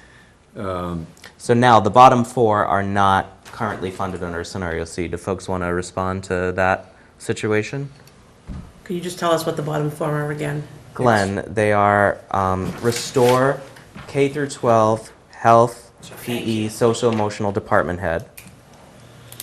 Additional math specialist coach, which is 1 FTE. No. Transitions life skills teacher, which is 1 FTE or 2 half FTEs. And expand middle school team sports. Right? Good? Darnell? Right now, I'm at the point where we leave it where it is because I have a strong, like I said, I have a strong belief that we're getting closer and closer back to that 3 million mark, and I don't think that's gonna fly with the Board of Selectmen once we get there. I'm saying, I think we're getting, well, there's not a lot left after that, but I'm not think we're gonna get that good, so we'll end up. But if somebody feels really strongly about the social emotional department head, it would be interesting to hear that, or if somebody feels like Yes, the who bus does? fees are fine. Betty? Yeah? Well, I'll tell you, from what I hear in the Denver Public Schools, that position is going to be a state mandate in the next year or so, so. Which The position? there's going to be a real push to social emotional learning, particularly in the elementary schools. The kids really need that component to the day, and they really think it's going to be coming to be a state mandate in the next year or so. That's what I'm hearing from my position. And again, I really pushed some of the school committee members to think about the cutting the fees and the clubs and also the transportation, because that really impacts all the children across the system, all age groups, and I thought that would be a really good thing as we're going forward. And they with an are doing override. some of that. Yeah, so. Richard? So I agree with Betty, and I mean, so personally, I mean, I don't know much about the last couple. I mean, like Betty said, it hits home some of the other things. But I would agree with Betty. I would go right to the bottom, because my thinking is if these are really important during hey, we're thinking about an override, I'd rather see them within that override rather than coming up for discussion next year about, hey, can we add some more to it? To clarify, you would prefer to fund the full contingent request? Right. Okay. Yeah. Okay, so. Glenn, am I correct in assuming that just because you're requesting a social emotional department head, that does not mean that we're not doing social emotional learning right now, right? We are really looking at the way we do social emotional learning right now. It's currently rolled into the job description of the health and physical education department head. And as Betty notes, that's not the way the state is looking at it. We have a major push on for social emotional learning. We're instituting a new curriculum in the elementary schools and so forth. But it does require oversight, and the current method of oversight isn't necessarily optimal. It kind of goes hand in hand with the bullying law that was passed a couple of years ago, where we have to address bullying in every single IEP Yep. that we have in our school system. And again, bullying still goes on, even though it's against the law, but I think that we're trying to address it in a lot of different ways. Ted? Okay, so in order to restore to our scenario, or whatever, if you want to, correct me if I'm wrong, but the school committee has voted these in by order of priority, so we can't just cherry pick the social emotional item for 45 without also picking up the 62. I think we can do whatever we want, but Bottom line budget. But I don't think we were Is that a advocating for that, were you? Well, For what? The The adjustment counselor? No, I'm taking one or the $978,000 list that Lee Michael just read, Yep. in addition to not having the bottom one on it, actually has two of them reversed. I think it has the, does it have the K-12 social emotional above the So additional? I've got the wrong list. Yes, it does. It has K-12 above the Right, so when they math cut specialist. off the bottom one, the last vote of the school committee to cut off the bottom one, they reversed K-12 health, PE, social emotional, and the second math specialists. So if we were you're to running it from the add- bottom, that's what they look like. So this goes up in Yeah. the top. If we were to add Those two can switch. $45,000 more to scenario C, it would essentially fund the social emotional department head. Yes. Yeah. Okay. Other comments, questions, concerns? I feel like somebody had a hand when Betty was talking and I missed them. Yep, Mark. Well, I was frustrated because I've been advocating for the expansion of athletics, so the $30,000, which is smack dab at the bottom, if I push on the string, I'm not sure if that's going to work, Make sub 45 plus 30, but I would also say that, cutting the athletic fees is going to probably help expand some athletic programs for people or make them more attractive to some it's students. true. But yes, it would be nice to have more sports options at the middle school. What was that? What were they? What's your question, Richard? It just says expand it. You want to comment, Middle Glenn, school on what team the middle sports. school team sports would be that we would expand? Glenn? Currently, there are only 3. There's cross-country in the fall, boys and girls basketball in the winter, and boys and girls outdoor track in the spring. I'm not exactly sure what you would expand with $30,000, because I just met with, for instance, the athletic director today, who suggested that 8th grade football would be a lovely thing to do for $25,000. I think we'd have to get to the athletic director. That's roughly the cost of 2 sports. What exactly they are, I don't think that the school committee is really just determined. I But it kind would of got bring the it feeling from they like- were going to create more teams, the same sports, but maybe more teams. Maybe. No, not with track. No, okay. And you have boys and girls basketball in the winter. It would probably be 2 additional sports, but what they are, I couldn't tell you off the top of my head. Girls rugby, that's what you need. There you are. I don't know, Mike. Title IX, it would be 1 boys and 1 girls. That I would tell you if it's 2 new sports. Well, but we have the boys rugby now, don't we, in high school? Yes, we do. On the middle school level. Not in the middle school, but I'm saying.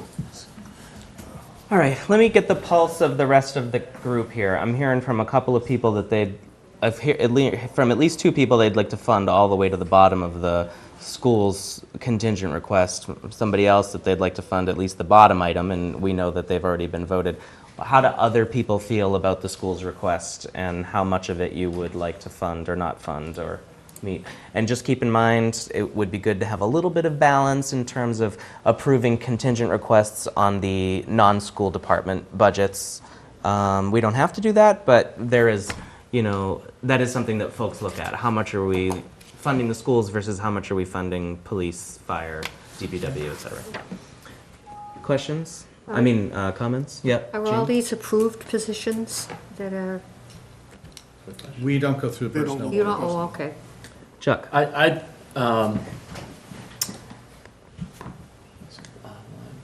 So, I like the way that you guys did it.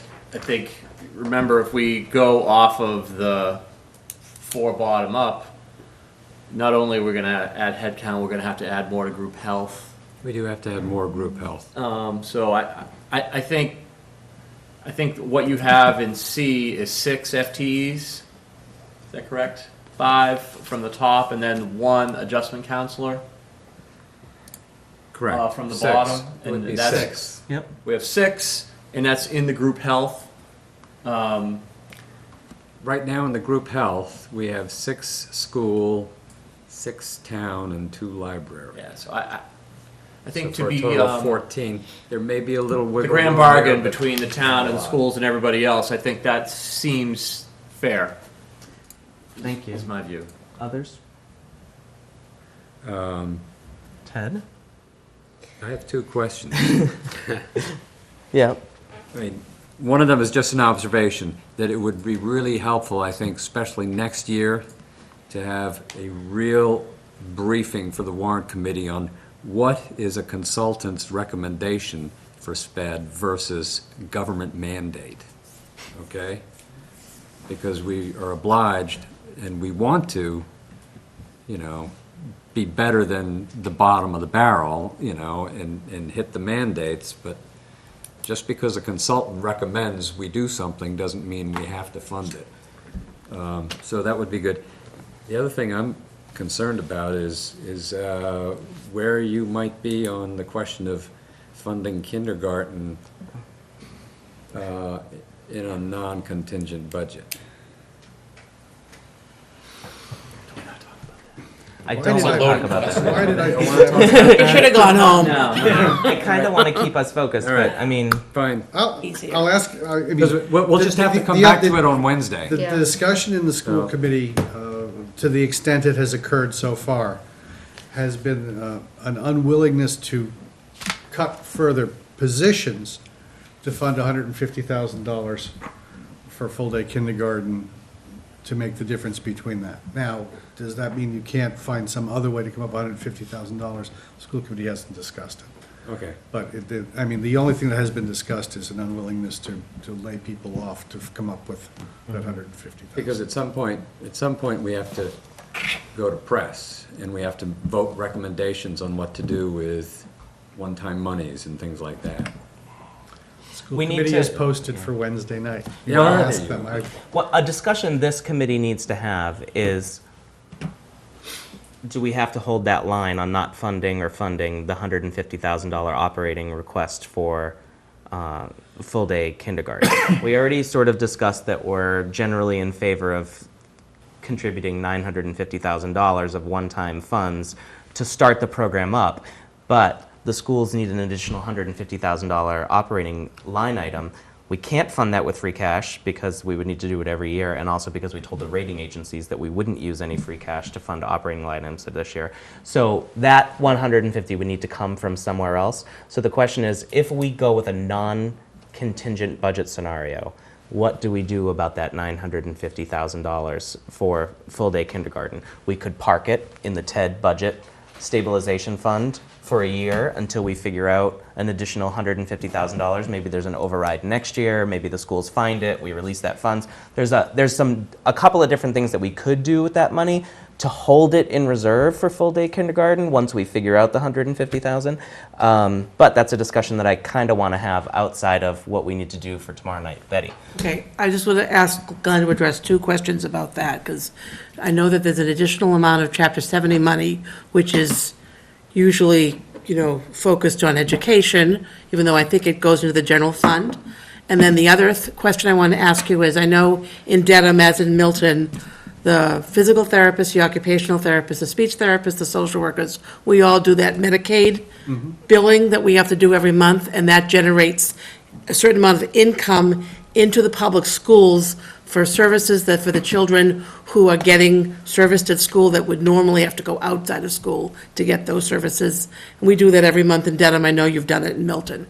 And I know it goes into the general fund, but do you know what the amount is approximately from maybe last year, what you generated, The Medicaid is. Medicaid? In And Milton, then, in Milton, the Medicaid does not go into the general fund. it doesn't, it goes right to the It schools. goes into a revolving fund because we passed a home rule petition to do that. Frankly, the Medicaid this year is helping us to deal with the 5 extra people who just went out of district. We generate about $150,000 a year in Medicaid reimbursement. Okay. We build that into our budget as something we use to Okay. offset some of the special education costs. So it's not an unexpected windfall, but it is I don't know if you've talked to Bill Ritchie just though, about utility costs, because Bill and I just locked in electric and gas last Friday for a 2-year extension at a reasonably reduced rate. We were paying almost 11 cents for the delivery of electricity, and we're going to get it for 2 years for 8.6. So there's a significant cut in electric and gas, a supply cost that we just literally locked in last Friday. So you might check, it begins midway through 17, because we were locked through the end of calendar 16. So, but it's a 2-year lock, and half of it would be in 17. So you might check with Bill to see what kind of numbers that will look at. I believe it's, over the 2 years, it was close to $400,000, but you should check with Bill Ritchie about that in terms of savings. And we look at that, how that's versus what the expected projections in the budget were, which were probably that electric and gas would go up in supply. rather than down. So, I mean, there may be. Everything went there up may- last year for electricity. Right, no, but I mean, literally, I know the electric supply rate, the town was paying almost 11, and we're gonna get it at 8.6 for a 2-year lock, so that's a right. a Very good significant news. savings. That is great news, and maybe that will help with Yeah, the so I mean, And what but- about chapter 70? Chapter Governor's 70 budget. is in the hands of the legislature right now. I'm reluctant to guess what House or Senate will come forward with their budgets. I think the only thing we know is the governor's proposal, and, you know, usually there's some sort of $20 a head, Chapter 70, that's built into it, but, it's, you know, I wouldn't count on anything till, you're not gonna see the House Ways and Means budget till the second week of April, from the sound of it, so it's not gonna be germane to the process at this Okay. point. It's gonna be something that comes into play at town meeting more than likely, if at all. Let me pull us back to the priority list. The number that we're working with right now, it's the bottom 4 that are not in scenario C. It is a reduction of $199,000. We've heard from 3 people. 2 of them said that, you know, they wish that we could restore all that 199. One person said they think we're about good. Darnell? At this point, actually, I think we should stay the course. Because I think, and the reason is because I think the assumptions and stuff that y'all made when y'all put this together are kind of bearing out to be good. And that's where I'm at right Ted's a now. genius. I'm determined to come up with a different number than scenario C. That's, you know, we can do. If we don't, that means this We'll whole just, 2 we can hours just is add wasted. $10 into It's the not- roads at the it's end not of the discussion. wasted. It's furthering and also giving folks. I think it's It's not actually at a all. very constructive conversation. too. I just want to keep us moving forward on it. Other people on the schools? Yes. I think we should keep it where it is. I'm not willing to increase the $2.9 million scenario at this point.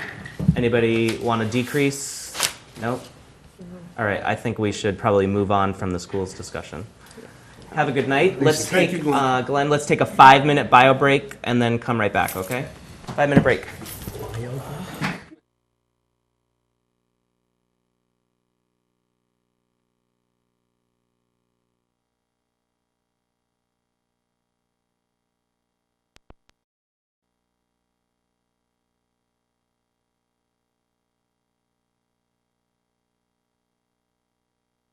I think, yeah.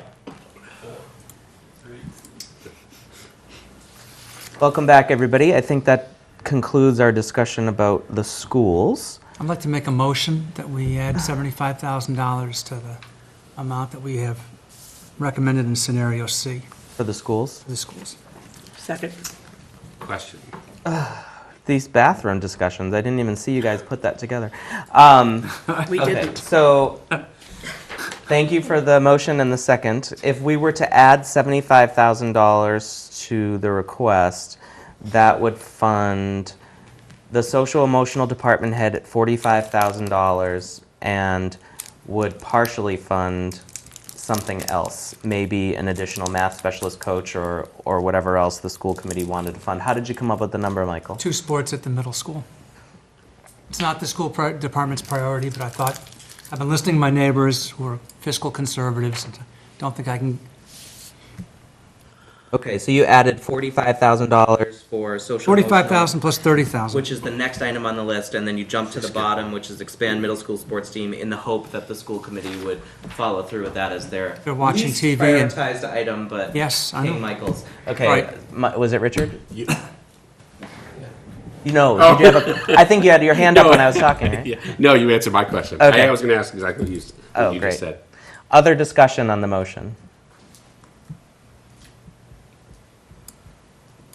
No discussion. All right, well, then, those in favor of increasing the school allocation under a contingent scenario by an additional 75,000?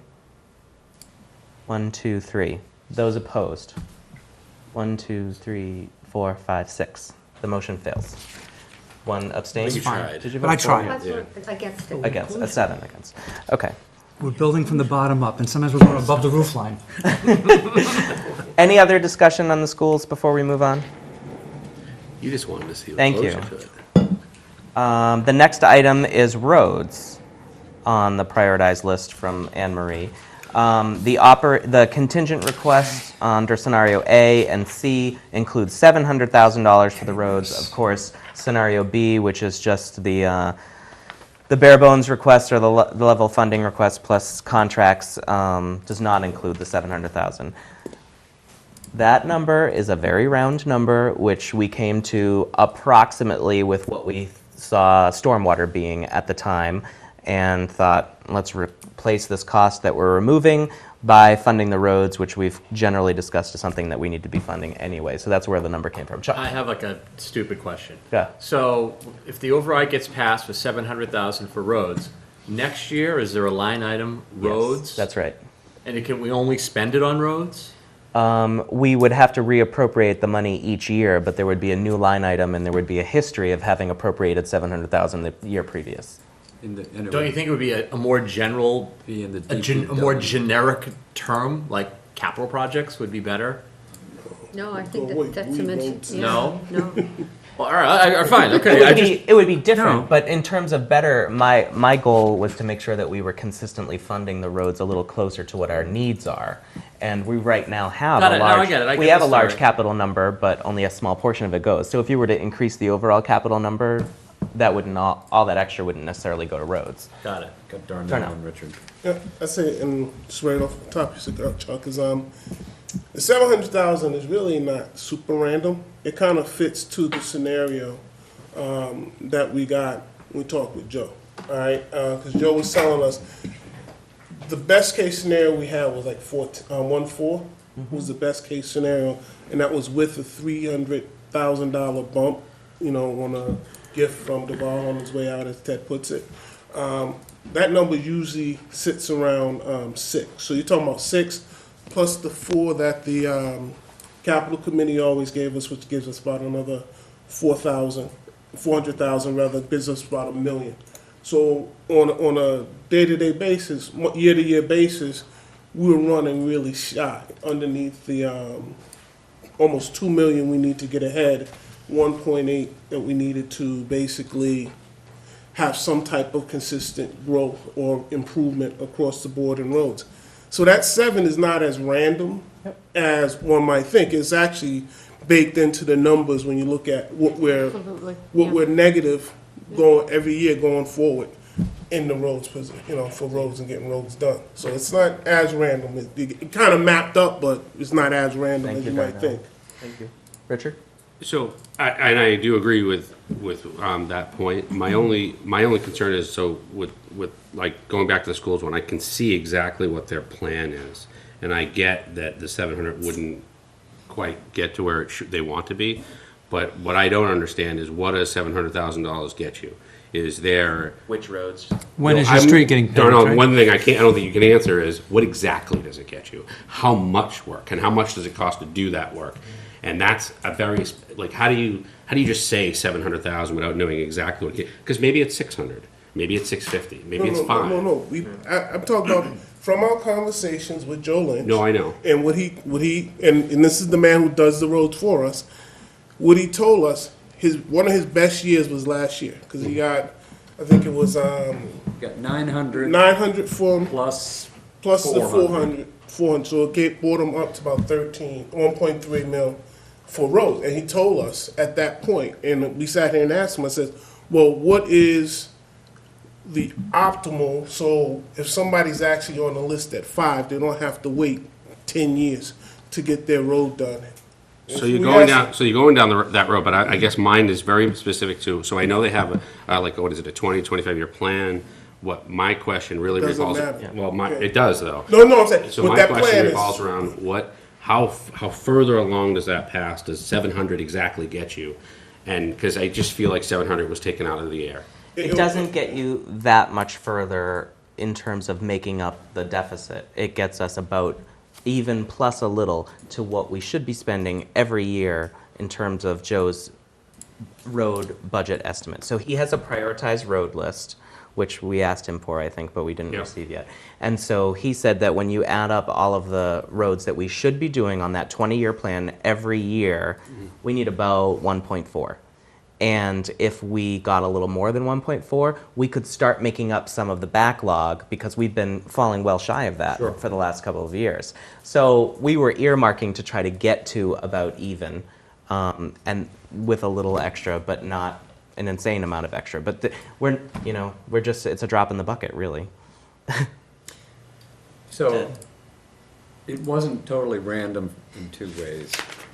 If we normally get 6 from Chapter 90 funding, and we add 7, that gives us the 1.3, which is the bare minimum for staying up with Joe's plan.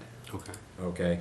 Because we can't necessarily depend on 400 every year from the bonding schedule, from the Capital Improvement Planning Committee. And you know, frankly, they probably will need to bond other things anyway. So we know we're gonna have to spend this money again and again and again. In the long run, it'll save the town money to put this in their operating budget instead of bonding it, which costs money, Yeah. okay? And if you're doing it again and again and again every year, it's like, oh gee, look, we took out a bond on Canton Avenue, and now we're gonna take out a bond on Randolph and Brook, and you know, we're gonna wait a long time before we take out a bond on Blue Hill Terrace, let me tell you. Yeah. Or Cheever Street, or Just, whatever. just to clarify though, I wasn't questioning So- why, so I was anyway, questioning the other- how. The other reason, came up. the other thing is, okay, people, you know, yes, stormwater would have been a $700,000 piece of the override effort, if it hadn't passed as an article to create a utility fund. So I just figured, okay, here's another piece of infrastructure we could put in to what we should be trying to get for the same amount of money that we would be, you know, but now instead of building up our surface drains, we're gonna build up our roads. So for those two reasons, it wasn't totally random. 1 sec, Jean was first. Yeah, I think Richard too. I think I asked a question and he responded that, like, the worst roads, you know, as a priority, but also that those roads also are looked at for, do they need water? Do they need water pipes? Do they need, you know, what else do we have to do to that road? So I know you, like I used to think, well, how much per foot, you know, will we get for $700,000? How much will get done? Will 400 feet, 600 feet? But I think what he was saying was it depends on what's there, what he has to work with, and how he has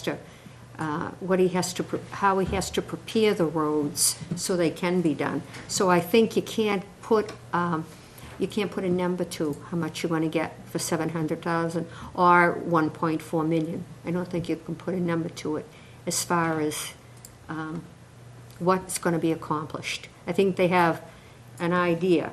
but- Historical. Yeah. Phil? No, I just want to remind people that the idea for this came from this committee. It wasn't offered by the DPW or the Right. selectmen. It was a suggestion that Steve McCurdy made at a meeting a month and a half ago or more, and we talked about $500,000 then, and now it's $700,000. But I fully support this. I think it makes a lot of sense, and I would move that we support a $700,000 road budget in scenario C. Yeah. Second. Second.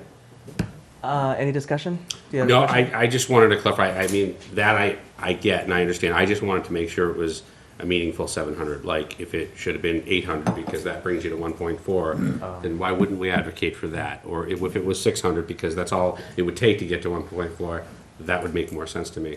Not saying it's not a worthwhile endeavor, it's just, if this is an override, it's not just a, hey, how about this, sounds good. This really has to be a worthwhile number that you gotta kind of take to the bank and tell people, we put a lot of thought behind it, not just, we thought that's all you'd give us.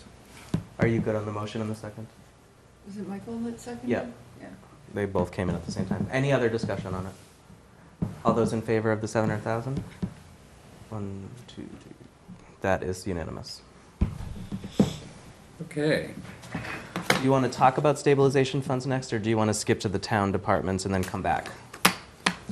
Okay, so I want to I want to skip it and come back, but we're going to end up talking about the stabilization fund when we hit legal. Okay. So, All right. So moving down the prioritized list here from the town, we would come to the Board of there's gonna be one. Selectmen related positions okay. and I like this the one. other department requests like overtime, et cetera. So I think what we should do is, Got his money back. well, let's look at this budget first, Inspectional services. and then the selectmen, and then the police, and then consolidate. All right, Yeah, so Do it that way. Didn't you have a breakdown that Anne Marie gave us in that priority? it Can we was, put that up? it is on my screen, but I've got that, and I handed it out, and I've got a You have few it on- more copies, and I have it on the computer, so I will That's what I'm beam saying, it if you up. can put it up on the screen, that's what I was asking. Yep, 'Cause that way we can. You can share this one. Well, that's fine. there's some more copies, I've got about, Can I have this back? Oh, I'm sorry, he's giving it That's to some great him. eyes. That's right. It's okay. wow. I won't lend you Raffy. any money. I know, you'll just give it away. there's 3 more.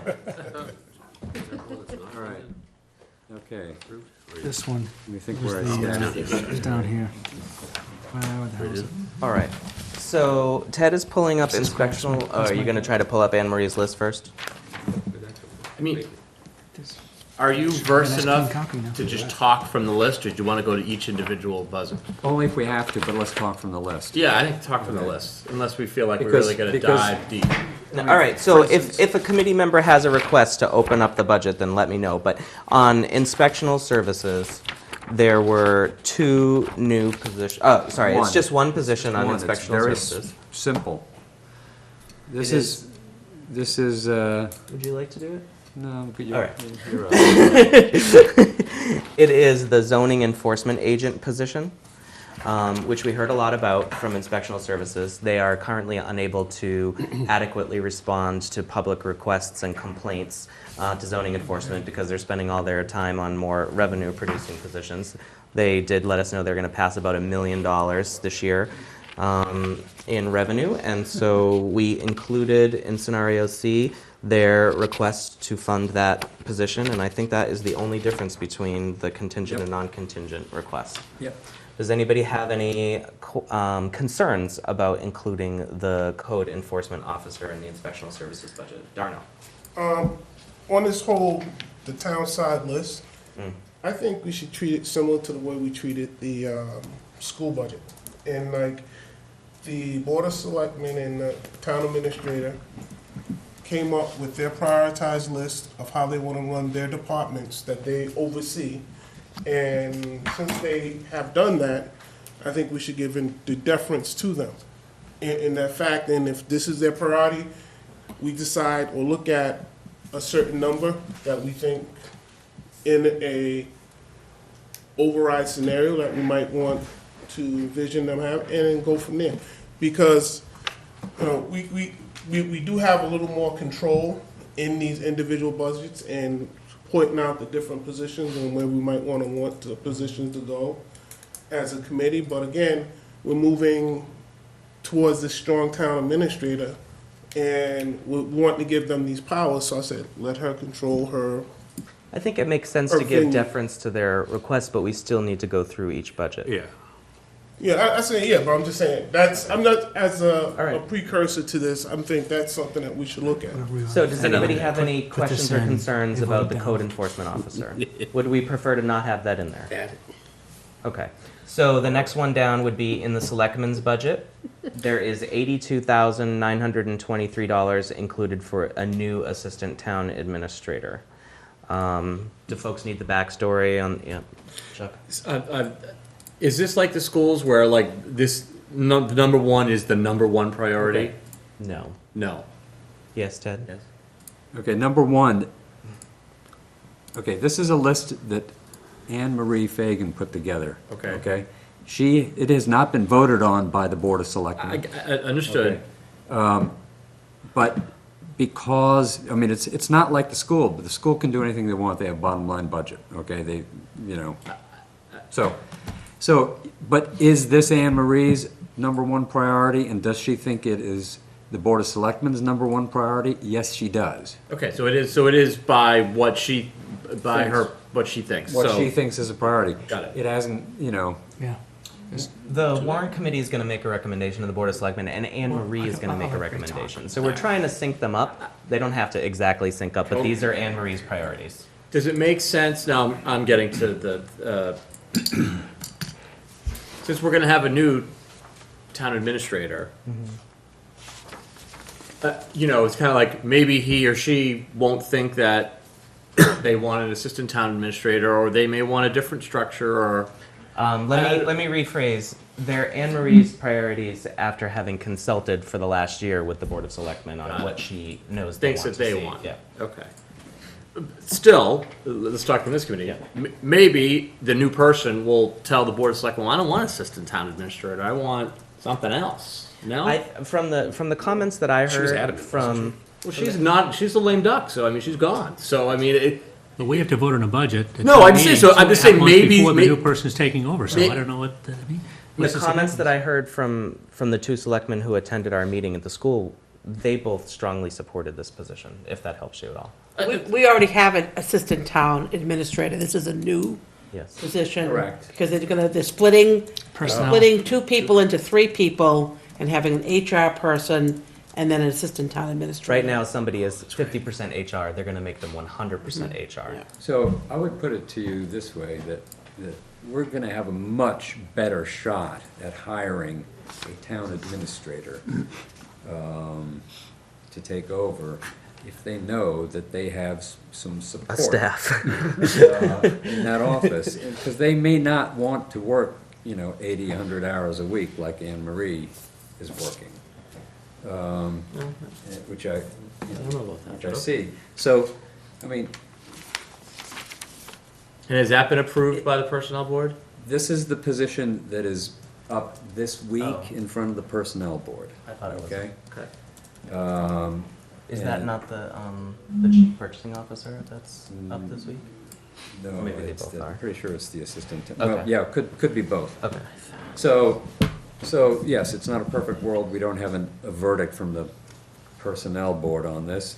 And yeah, I would knock it off if they, Vote it down. I can't imagine that the town administration and the Board of Selectmen can't make a case for this position.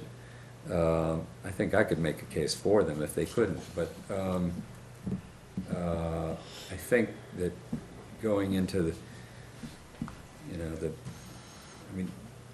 the more complex demands of that whole office, I think they really need somebody to handle a lot of the day-to-day that has to be handled now by Anne Marie, so. Let me ask for, Chuck, do you have any other follow-up questions? No. Other comments on the assistant town administrator position? Do folks feel like that's inappropriate? It doesn't seem like anybody does. Can we move on then? So the next budget, okay? Yeah.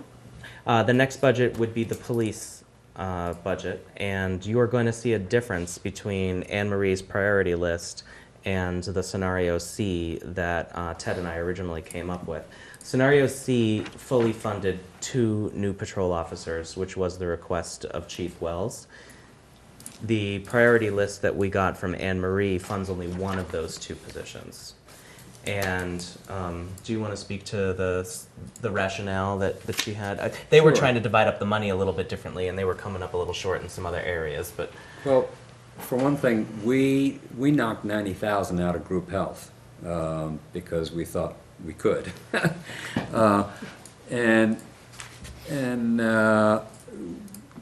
And here's where Phil is right. We should have been building it up from the bottom, building that number up from the bottom. That number initially was built at about 18,000 per person potential. Not everybody who's hired necessarily takes Milton Town insurance because their spouse might be working for somebody else who has a different, better plan, whatever.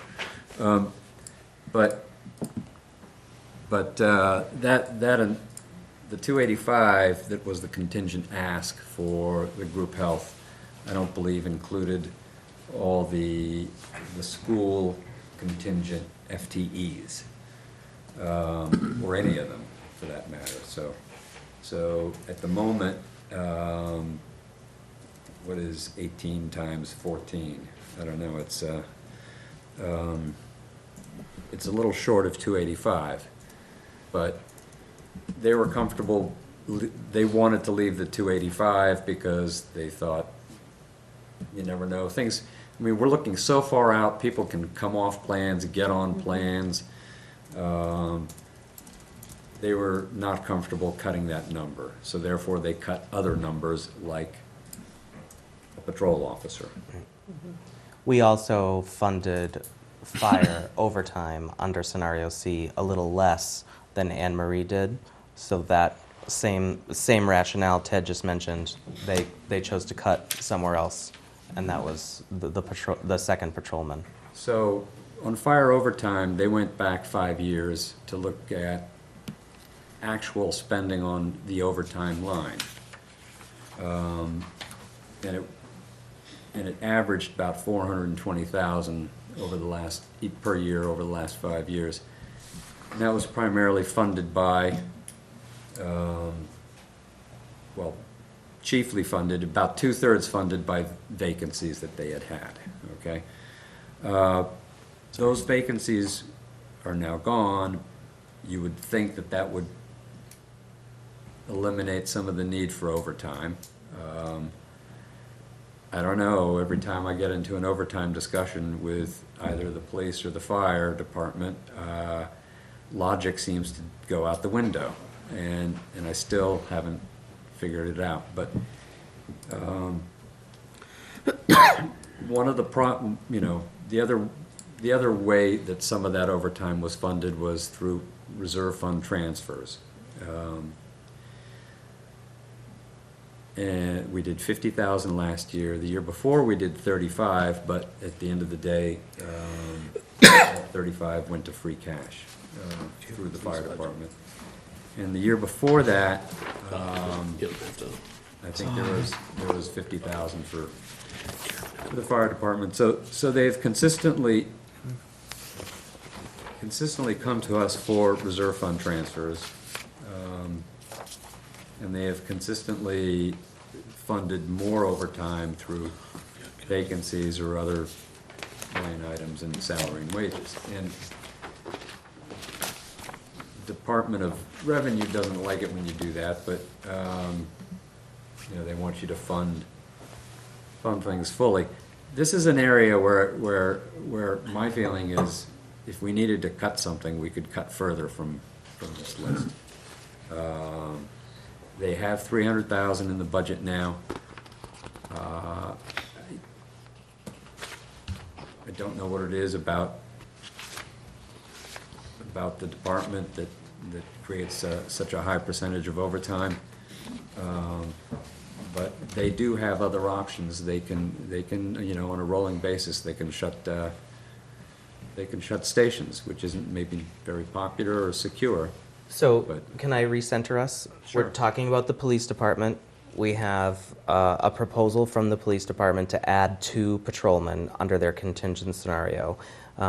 Ted and I funded both of those, and we funded fire department overtime a little less. Anne Marie funded only 1 of those patrolmen and funded fire department a little more, and also a change in the group health. What is the feeling amongst the group here? If we were to fund that second police officer, we probably would need to either reduce the fireman overtime or reduce something somewhere else or increase the overall override number. Darnell.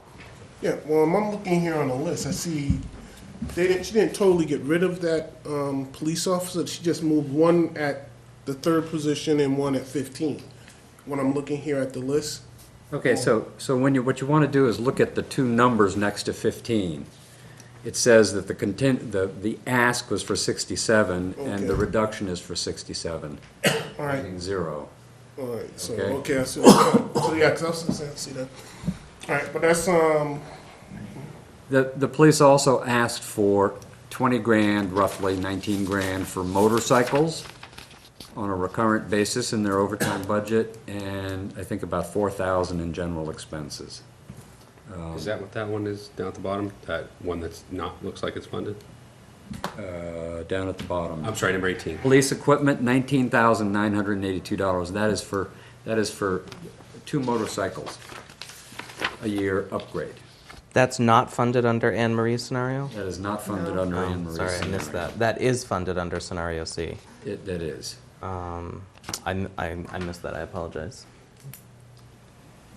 I just had a question on that. My understanding, I think when we talked about this before, those have really good resale value. That's why they're so, Right. you can get that for like two of those for that price.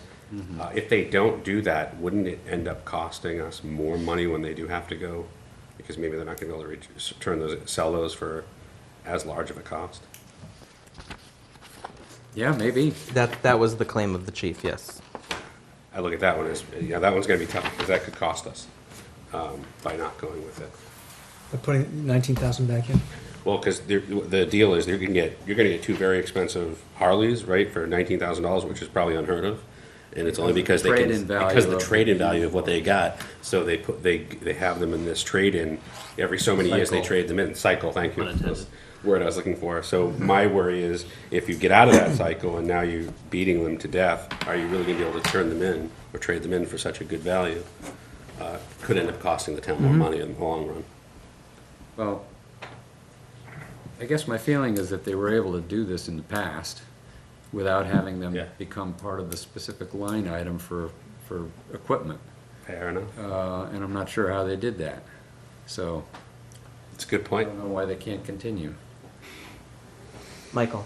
I'd like to make a motion to put back in the 2 items that you guys had in your original proposal, see, the 19,488 for the police equipment and 67,532 for a second officer. I've heard from people in East Milton Yeah. about traffic, lack of enforcement, having more police, maybe getting us back to where we were in 1960, like the chief said, would be a good thing. So I'm in favor of that, and adding $87,020. I second that. I have a motion to restore the police officer and the motorcycle. When the second, any other discussion? No, just since nobody else is talking, I would, I'll throw some space. Throw some discussion on there, I'll yeah. throw some discussion on there for you. Thank you for your second, by the Yeah, way. you're welcome. I think the powerful part of that comment was East Milton. We're seemingly putting more and more things in East Milton, constantly looking at East Milton to change. And, I live in East Milton, and there's a whole lot of action going on there every day. And it gets more and more and more. There's little to no police presence in that area.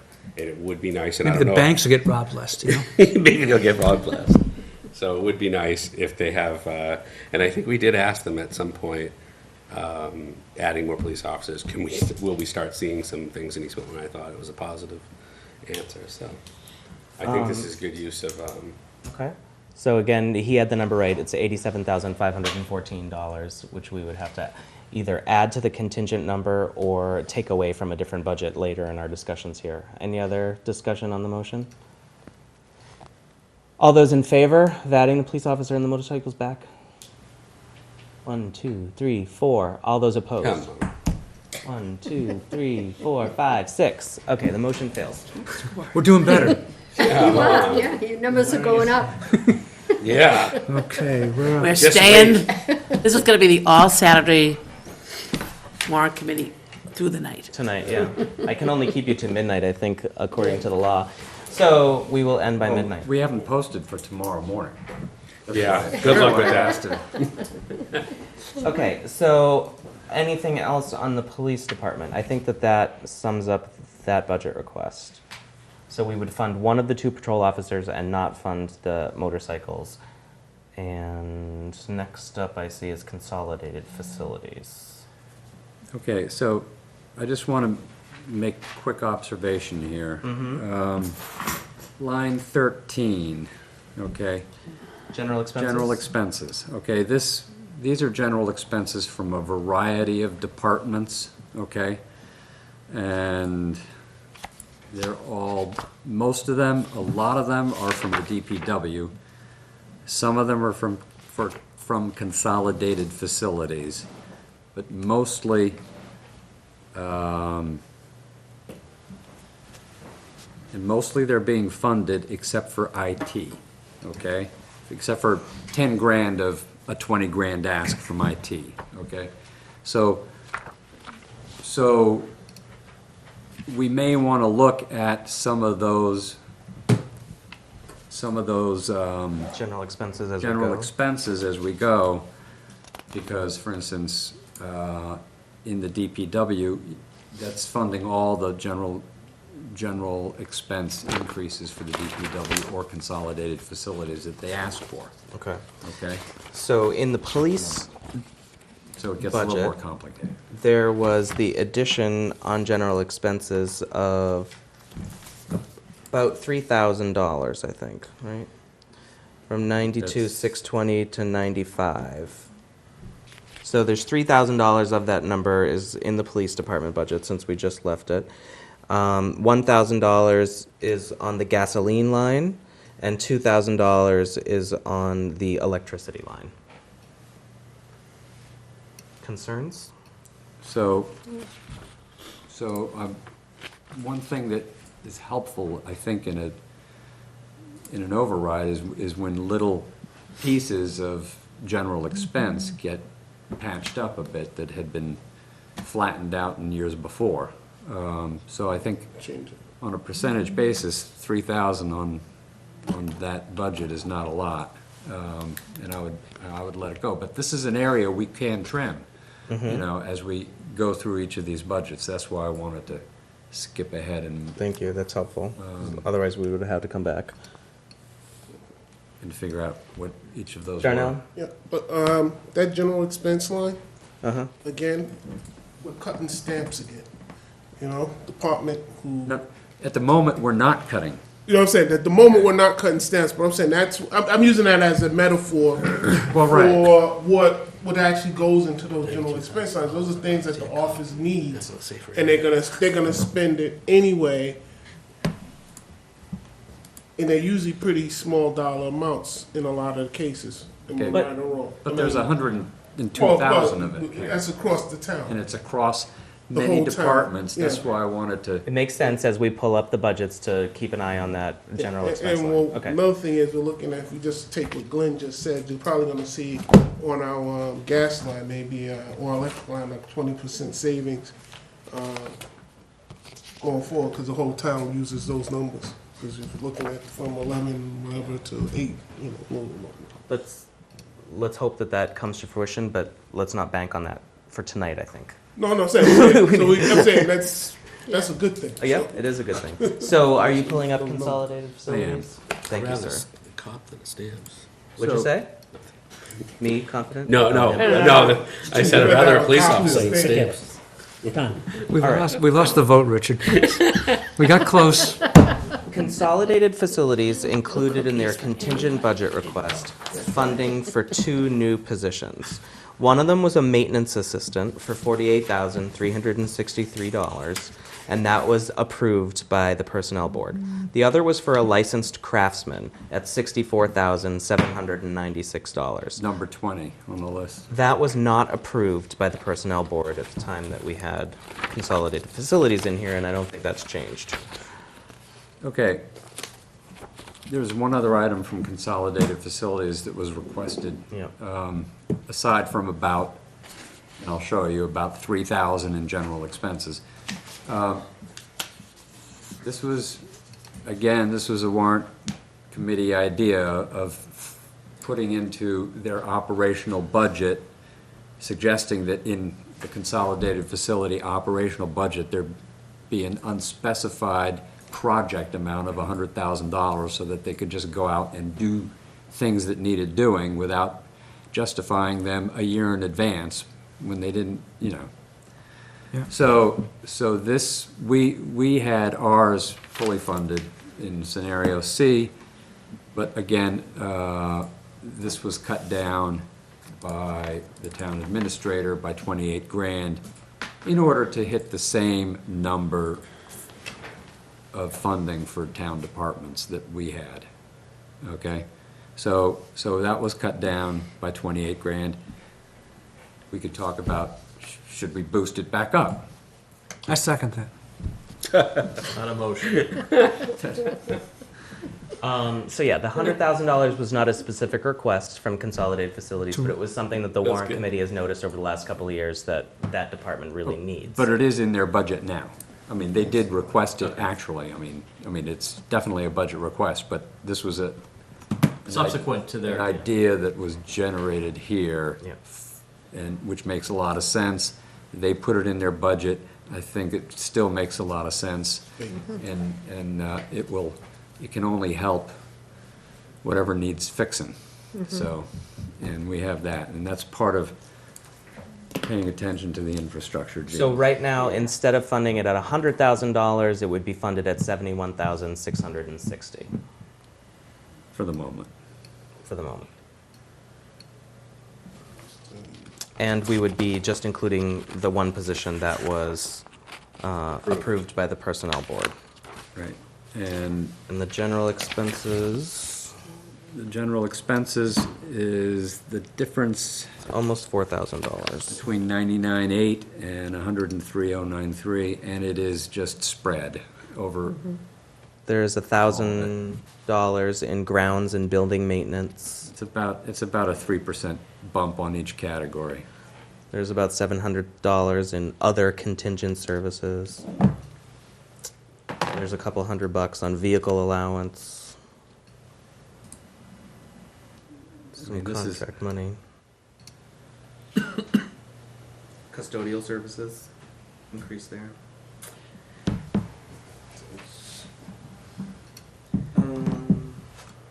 That's below the general expense line, but.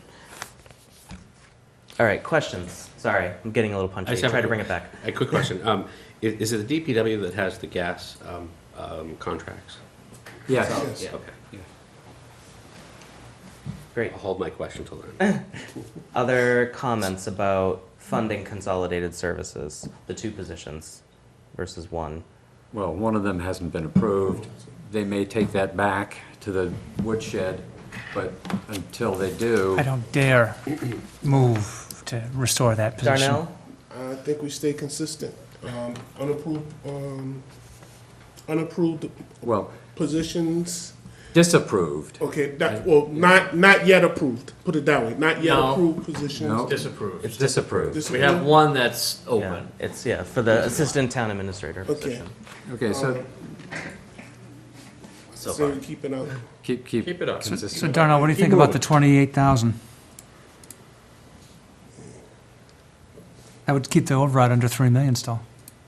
No, I still like the only reason I like that extra 28,000 in there is because every department that comes in here praises what they're doing over at Consolidated Facilities, and you're basically taking funds away from that department. Okay. So therefore, I will make a motion that we put the 28,000 back in, because I think I'm peeling off one more vote here. I think you'd need to be recognized first. I would, yeah. Are you done, Darnell? Yeah, I'm not making a motion, that's what I felt, but that's. Ted, were you trying to get in there with something? I wouldn't mind, especially while we have Glenn here. God bless them.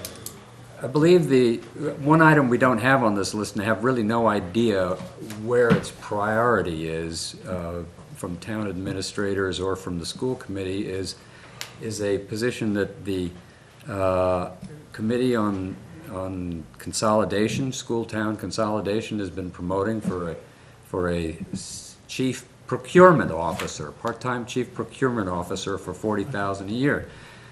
Where would half of that bill fit into the school priority list?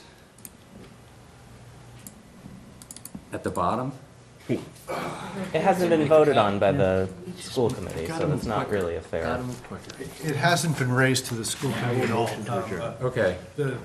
I sit on that committee. We did make that as did Phil, made that recommendation to the Board of Selectmen and to the Town Government Study Committee that it was a useful position town-wide and would save some money and deal with compliance issues and so forth. But I think it was envisioned as a town-side position, not as a school position, so the school committee hasn't even been presented it, really. They haven't talked about it at all yet, so I would say They have no position on it at this point, since I don't think it's been on their radar. Okay. Thank you. Michael, did you have something that you wanted to say? Thank you for recognizing me, Mr. Chair. I'd like to move that we put $28,340 back in for $100,000 total. Budget for consolidated facilities for building maintenance repairs. Is there a second? I'll Thank you. second, I'll second. Okay, thanks, Jean. Any discussion? I agree, I absolutely, I think for every dollar we give that gentleman, we get $10 back. I think it's wonderful. However, I do want to preserve the whole, You're going to vote against it after? All right. That was a pity second. Any further discussion? It was a pity second, yeah. All those in favor of Michael's noble suggestion? Thank you. 2, 3. Thank you, Darnell. That's great. 4. Oh, she switched again. Can I ask a 4. We're almost there. Does anybody else want to switch? No, you can't have discussion in the middle of a vote. 4. All right. All those opposed? 4 to 4. close. Abstained? I'm gonna be with Michael. I think I'm switching to go yes. So it's gonna. So then it's 5. 5 to- And Persistence pays off. It does. not a 5 vote. Well, we're getting tired. Oh, right. I didn't vote either. Okay. All right, let's do that again. Vote again. All those in favor of Michael's proposal? 5. All those opposed? 4. The motion carries. All those abstaining. Did All somebody those abstaining. abstain? 1, Richard. Oh. The He math announced he wasn't was working. abstaining. Okay. So we need to add back 28,340 and/or take it out of a different budget somewhere else. Okay. So we'll note that and come back to it. Okay. Stabilization. Yeah, maybe. All right, so that was consolidated facilities. DPW. Okay. Well, not going to be a short discussion. All right. Finally. Yes, Ted, did you have something you wanted to say? Real You said quick. okay a couple of times. Real quickly for the DPW. One would not think that you could buy an environmental coordinator for 18 grand a year, or a motor equipment operator for 14 grand a year. This is the amount for those positions that would be allocated to DPW general and DPW vehicle maintenance, okay? The amount of those salaries that gets allocated to stormwater or water and sewer, we're not concerned with. So this is, I think, about 28% of each individual that would actually have to be picked up by the town, as opposed to by a utility fund. So that's why those numbers look strange, Okay. okay? Now, Can I ask you to clarify something? please. When you said, I get that it's divided up, but the other portion of that person, did I hear you right? Would that be picked up by the other Water and sewer. water? So Utility would that fund. go up or something? Okay. So would that, The fees. It would go up. The fees would go up to With a new accommodate. position that was approved, yes. Okay, the fee thank would you. go That's up. all. The fees are set by the Board of Selectmen. Yep, understood. yeah. Okay, so, So that's the salary portion of it. And I guess we'll have to go to the budget to look at the general expense. so there were 2 positions, environmental coordinator and motor equipment operator. And then there was the, Third position that was not approved by the Personnel board. personnel board. which is the junior civil engineer. Number 21. on your And scorecard. again, that's a portion Yeah. But of we, him. and then also did not approve their request for overtime increase of $3,933. Right. But we have approved, within item number 13, general expenses, Yep. we have approved whatever they asked for in, or at least, we haven't approved. It's in It's in that line. C. And so we might want to look at that, and get that up in a second here, sorry. 6,000 to 37,000, about $31,000 in general expenses.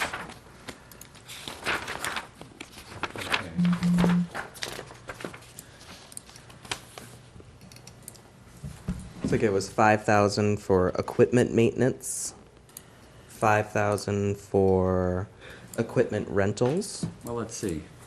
Yeah. So overall, we have to look at, it's the difference between, 3,205,000 and 3,377,000, is that right? That's not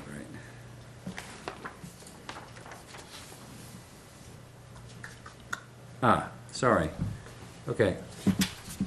So the contingent, hang on a second. Difference for general expenses, okay? The non-contingent budget was 3,205,000. Stormwater. The contingent budget is 3,377,000. So there's a difference of 172,000. However, we have to take the stormwater out of that, and the difference there is about 109,000. So let's just.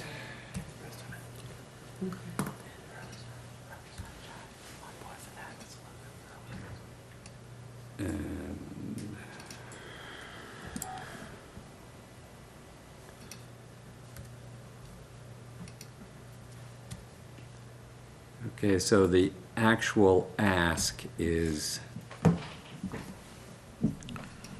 general expenses, is $63,600 on the other departments, and most of that is, well,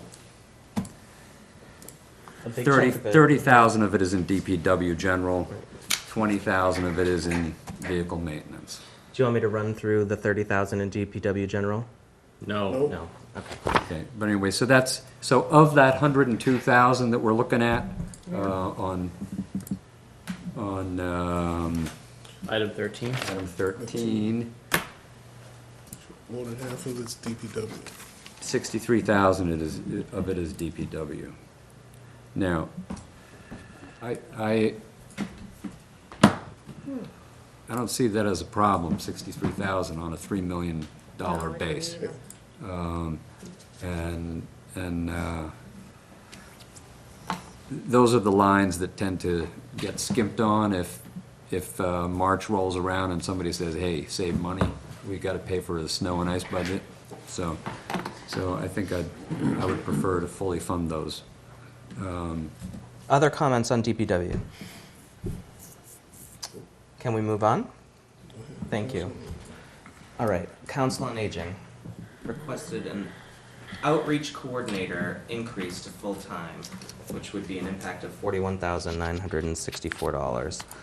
Scenario C and Anne Marie's priorities contemplate that increase, which the audience at the Council on Aging last week was happy to hear when Ted went to appear to walk them through some of the questions that they had. Yeah, it was a presentation. Don't get offline. He did a presentation to Council on Aging. All right, so Tom Hurley was there too, and the assessors. Is there anything else It was that they a full menu. requested? So wages and salaries on their budget goes up. Their general expense went up about $1,000, and that was it. So look at their general expenses. Their difference is $500 in buildings and ground maintenance, and there must be another $500 somewhere else. $500 in office supplies, bringing it from $3,500 to $4,000. So those were their increases. Their position was approved by the Personnel Board. I thought it made sense. The others have comments on that outreach coordinator, increasing to full-time? Well, it would appear that they need it. And, you know, in terms of talk about your strategy, Yeah, I'm gonna need it. me too. So, you know, Other thoughts? not you. I'll need it someday. Anyway, no, it would be a valuable position. Does anybody have any concern about increasing the outreach coordinator to full-time under the contingent scenario? No. Can we move on? All right. Okay, wage set-asides, these positions have been listed basically as, you know, currently negotiated. A year from now, maybe they have a 2% kicker on them, who knows? This 15 grand is actually a little high.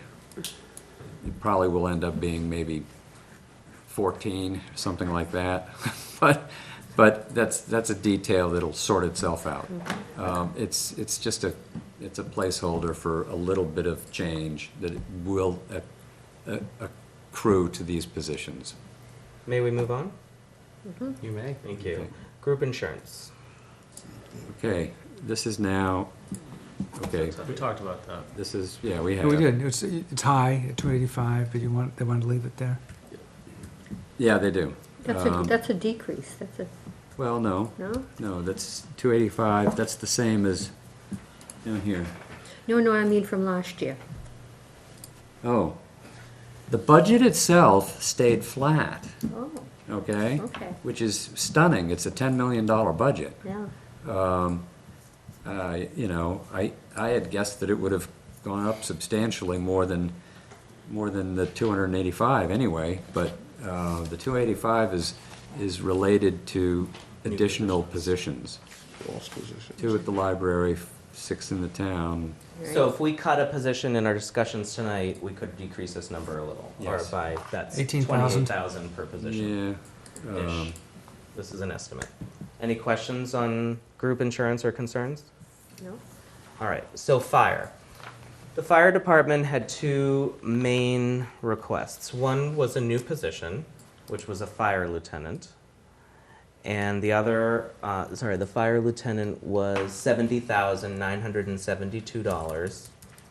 And the other was a significant increase in their fire overtime of $150,000. And I think scenario C contemplates funding half of that.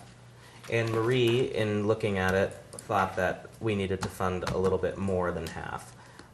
So she funded it at $110,000 based on, you know, history. As Ted noted earlier, he's thinking that if we have less vacant positions, maybe history's overtime wouldn't repeat itself. I'm interested to hear what others have to think, have to say. It's that new math. That's all. Because we can never figure out. I'd love a motion to reduce this number by $28,340. Read my mind. I was gonna say that. Where'd you get that number from? that was the increase in the, Just kidding. The only It's problem random. with Betty. the only problem messing with that number there is this is somebody who they do typically come back for RFT for overtime.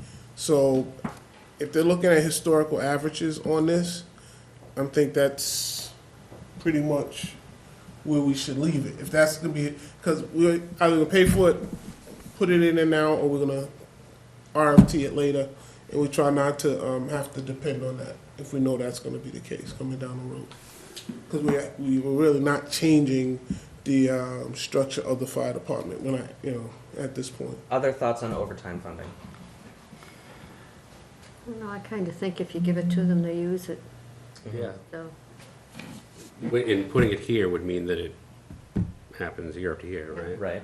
oh, yeah. I'd rather see them come ask for it, than you don't have to, then you could manage it That's better. right. So their request was $150,000, and Anne Marie has it earmarked in here as $110,000. Would you advocate for lowering that? This is based on what they come back and ask for every year. Actually, The average of what they've spend. been asking for or spending is 120 additional. But, Well, Phil? my feeling on it is, irrespective of the amount, I don't think we should be funding overtime line item with an override budget. I've never heard of that.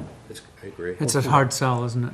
Yeah, I mean, and you're exactly right, you're building into it, if we're gonna do $700,000 in an override and we're gonna dedicate it to roads every year, we're gonna dedicate that to what might be in 5 or 10 years an entirely different fire department with entirely different systems and operating procedures and a totally different budgetary situation. I don't think we should be funding any overtime or any department in an override budget. You have to make a motion. But how do you increase their overtime budget then? You don't. They live within it. They live within it. Richard? Yeah, I was just gonna say, I mean, what happens if obviously, we're not funding the other positions, but every time they come in and ask for more money, they say it's because we don't have enough people, and it's because we're pulling people out of the town. Overtime is pretty much generated by people being injured or ill. Right. And we're tough on them every year they come ask for it. Darnell?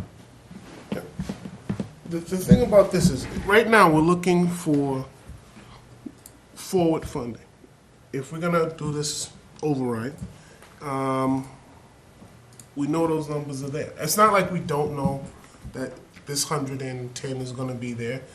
We know, one, we're actually short-staffed in our fire department, so that's a baked-in excuse for why we need the overtime, because we're not up to staff.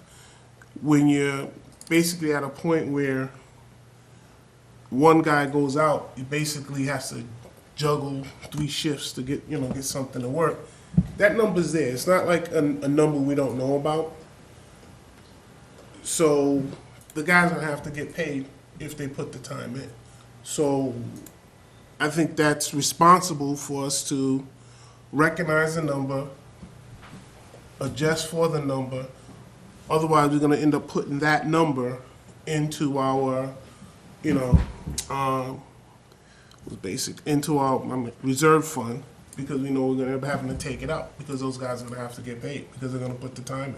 I'll add to that they have been spending around 120 every year, and we always approve it. We don't ever say no. We could say no, but we don't. Well, no, that's No, not we true. last year, we We can't said no say last no. year. We can't say no. We can't say no to what they spend. We can say no to what they request Yeah. from the reserve fund. Okay, yes, right. Right. Jean? Well, you all know, they're doing things that, they're expanding. They're expanding, and we never did resolve that about if they should be doing that. EMT going to houses, and we have other ambulances that would cover it, and they're into an area that was really never sanctioned for them to be in. So, and no one has ever resolved that. And of course, we're not going to bring it up tonight because it's too long of a process, maybe never resolved. But a lot of this overtime is not. Short staff. A lot of this overtime is short staff. That's where we're coming from. Is it more appropriate to put it in a reserve, in one of the reserve funds? I don't know, I just, if not to have a line item for it. Then you would have to be going out for an override for $110,000 in a reserve fund, which might even be more difficult more? if it's Is not a that worse? specific I guess maybe request. I don't know.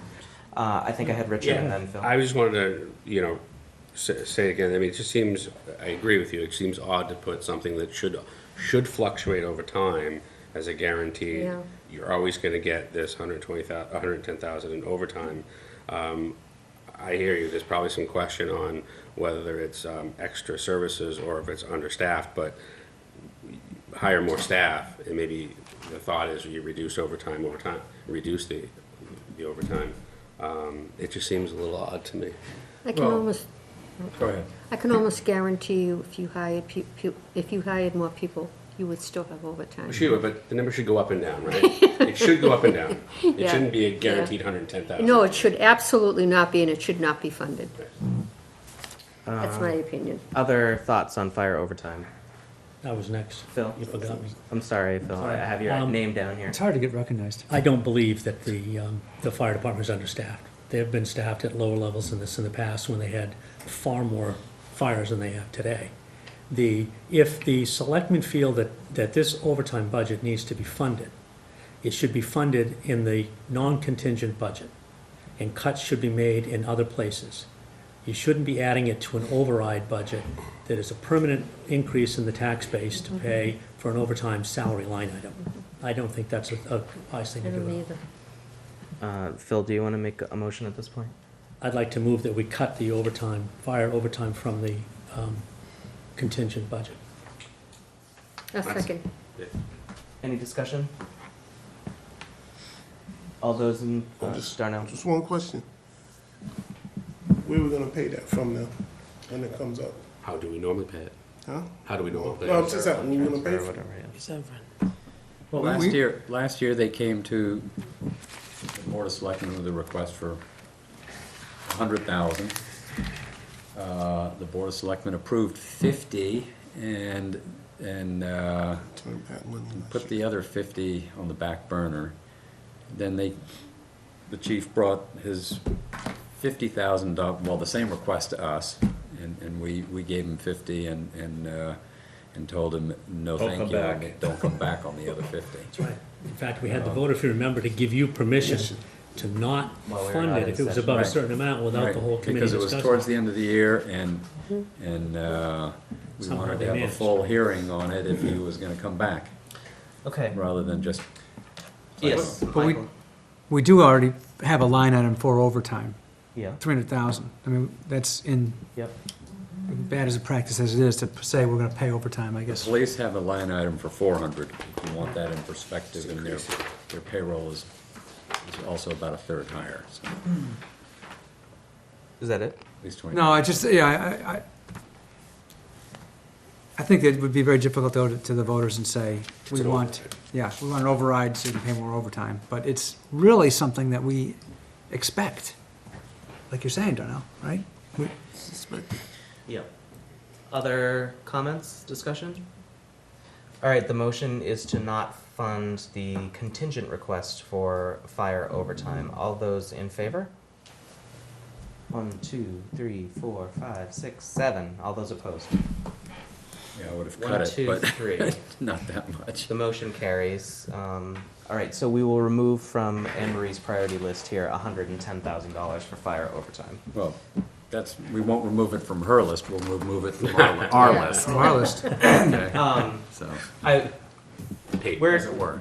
Right now, the only differences between our list and Anne Marie's list is the 28,000 and the 110. So I'm just accounting for it on this page. If you want to Gotcha. account for it on a different page, and we can Nope. sum up at the we're end. good, we're good.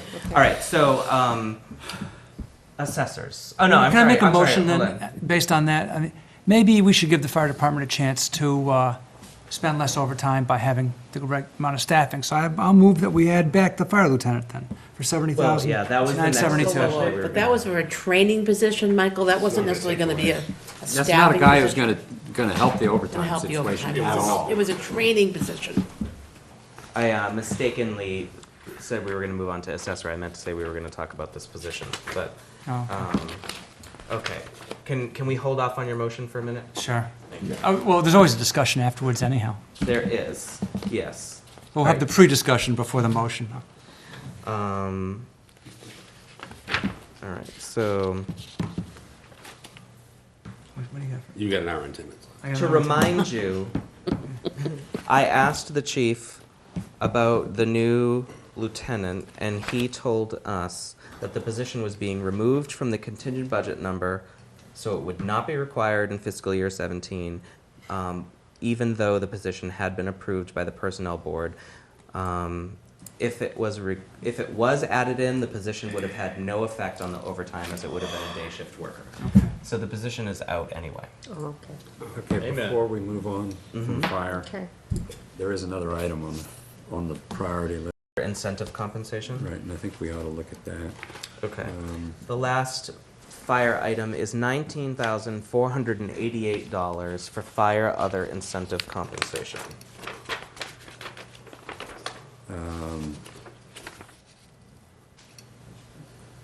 And there also appears to be about $4,000 in general expenses we can talk about. And that's just under scenario A, right? What's your question, say your question again? The incentive compensation is just included in A. Right now it is, yeah, that's right. I think so. Is that, Yeah, it's That's correct, yeah, it's out. On Anne Marie's list. I think we only, What is it for? I think it's scenario eliminated. C Plus only overtime? contemplates half of the overtime requests, but not the other requests. Certain Right. training things, I think, or if they go out and get certain certifications. To get more money for. What are you looking up? If, are you looking at the incentive? Incentives compensation. The other incentive. And basically, it's spread out. I think we get rid of it. I think a lot of it has to do with numbers, and it was attached to that fire lieutenant. So for instance, there's an extra $600 in hazmat, okay? There's an extra little bit in paid buyback. There's a little extra in defibrillator, and presumably this guy was certified, would have been certified in all these things, and therefore it wouldn't need to have been compensated for those things. So I think that's where that difference is primarily. There's a little bit of out of grade, which is kind of related to, there's about 2,000 worth of out of grade, which is related to overtime, because when you start shuffling people around, sometimes you have to bump a regular guy up to another position, and then they get paid. Their overtime is at a higher rate even yet.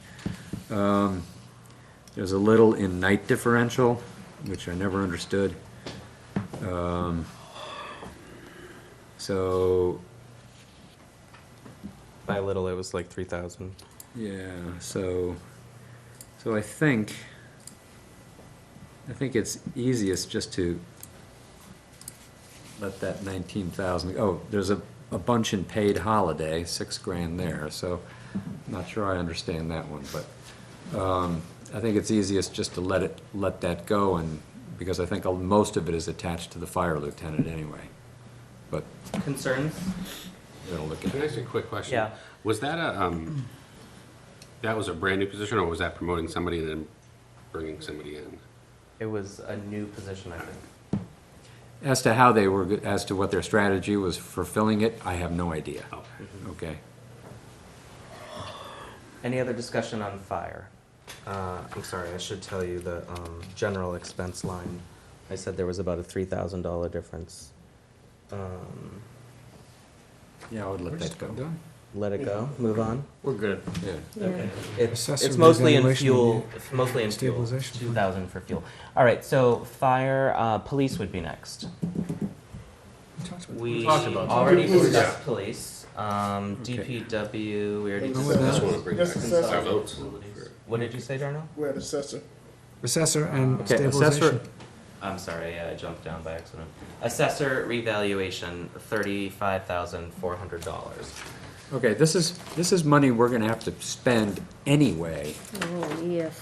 It's and- evening it out, right? And this just evens it out and moves it forward and maybe makes it more competitive because it's in smaller chunks and you can attract the services of companies with smaller capacity to bid on it, instead of just your two heavy hitters. So I like this a lot. I think it Yeah. deserves a place in this menu. Yeah. Okay. We love it. Whose idea love was that? That was one of the best ideas I think ever. it was the assessor's I think it was idea. the assessor's idea. No wonder. It was Ted's idea, that's what I think. Any concerns about that? Does anybody want more information on the revaluation? All right, so the town clerk is next then. Historical records restoration, everybody do saw that. the old book. This would be Yeah. a 10-year program. Love the old book. We love it. We all love Does it. anybody have a concern? No. I'll just make the observation that she is getting the first year Yep. in the capital plan. If this were to go through, then it might get done in 9 years instead of 10.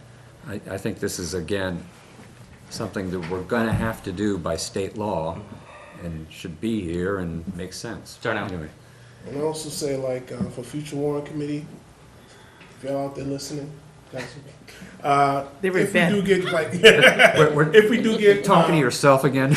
I know. If we do get one-time money, chunks of one-time money, I think we should try to sink some of that money into getting this project done and not wait 10 years on doing it. Great. It is a great little thing to have. Can I ask a question? Richard? And it's, I mean, it's a small amount, so it's probably irrelevant, but is this, because it's got a date on it of 10 years, are you putting it in there and then the money goes to something else at some point? Yeah, I suppose that we would look at the end of year Try 9 and keep track of it. changing the budget, yeah. Because it's gonna be a but line item for but historical yes. records restoration, so there probably will be new records that need to be Okay. restored in Oh, year so it'd 11. be that are named not- that, so I you don't can know. only use it for that? I don't know. They're going to use it for that, yes. No, I get it, after 10 years though. They'll be done with the old Let's worry about 10, books. that's a long time out from now. You'll still be on the warrant committee. Maybe I will. There you go. It's, may we move know, on is it from the taking the historic commitment? restoration? It's okay? Done. Thank you. So I think I think we've looked at We all. we of got it. pretty, pretty close on general expenses. We may, there's some Okay. money in general expenses for some of the other budgets that were very small changes. If we want to go hunting and looking for those, we could. But Well, we should look at where's this 10,000 coming out of? IT, yeah. Okay, so that's coming out of IT. And I can bring up that budget. It's, Oh, and then the law question we have to get back to. I would say move that. Is that how we got into this in the first think that's place? Thanks, Phil. The law question? We have to come back to Phil's law question. And Three we hours talk later. about stabilization. Stabilization fund is, Yeah, stabilization. My comment about the law budget is the comment I made the night that they were here. We're being asked even under the non-contingent, well, first of all, under the override scenario, this budget doubles, more than doubles. That's by any measure a really unusual situation. Under the non-contingent budget, we're adding $87,000 in for experts to help with the FAA airplane noise issue. Under the contingent budget, we're adding another $166,000 for a total of $253,000 in 1 year of money for these experts. And I sympathize with your family situation tremendously. I think would be better spending that money and moving you to another part of town than putting it in this hole that we're marching down the road to with the FAA. Secondly, to fund this under an override scenario, where at the worst case, if we're lucky, it will only be a few years that we'll be doing this. But to make it a permanent override of $166,000 is, I think, not the right way to fund this. And the question I would have if I was a citizen is, what happens to the $166,000 once this case is settled, ignored, abandoned, or whatever's going to happen to it? Ted. You're going to tell me the numbers change? No, you are correct on the numbers. The administration requested 166 of one-time funding for that piece, okay? In the contingent budget, the extra above, they're hoping to get that funded by free cash. Well, then they reversed it then. The original budget had 87,000 in the contingent, Well, and they have, 166 in the So- non-contingent, and 166 in the contingent. so what they have right now, in terms of increase, okay? The non-contingent budget is 300 and, last year, the budget was 261,000. They're looking for an increase of to 350, okay? Of that, they think that okay, a lot of the logic here is interesting. Of that, they've asked for 49 of it to be covered by free cash, okay? And of the 516, they're asking for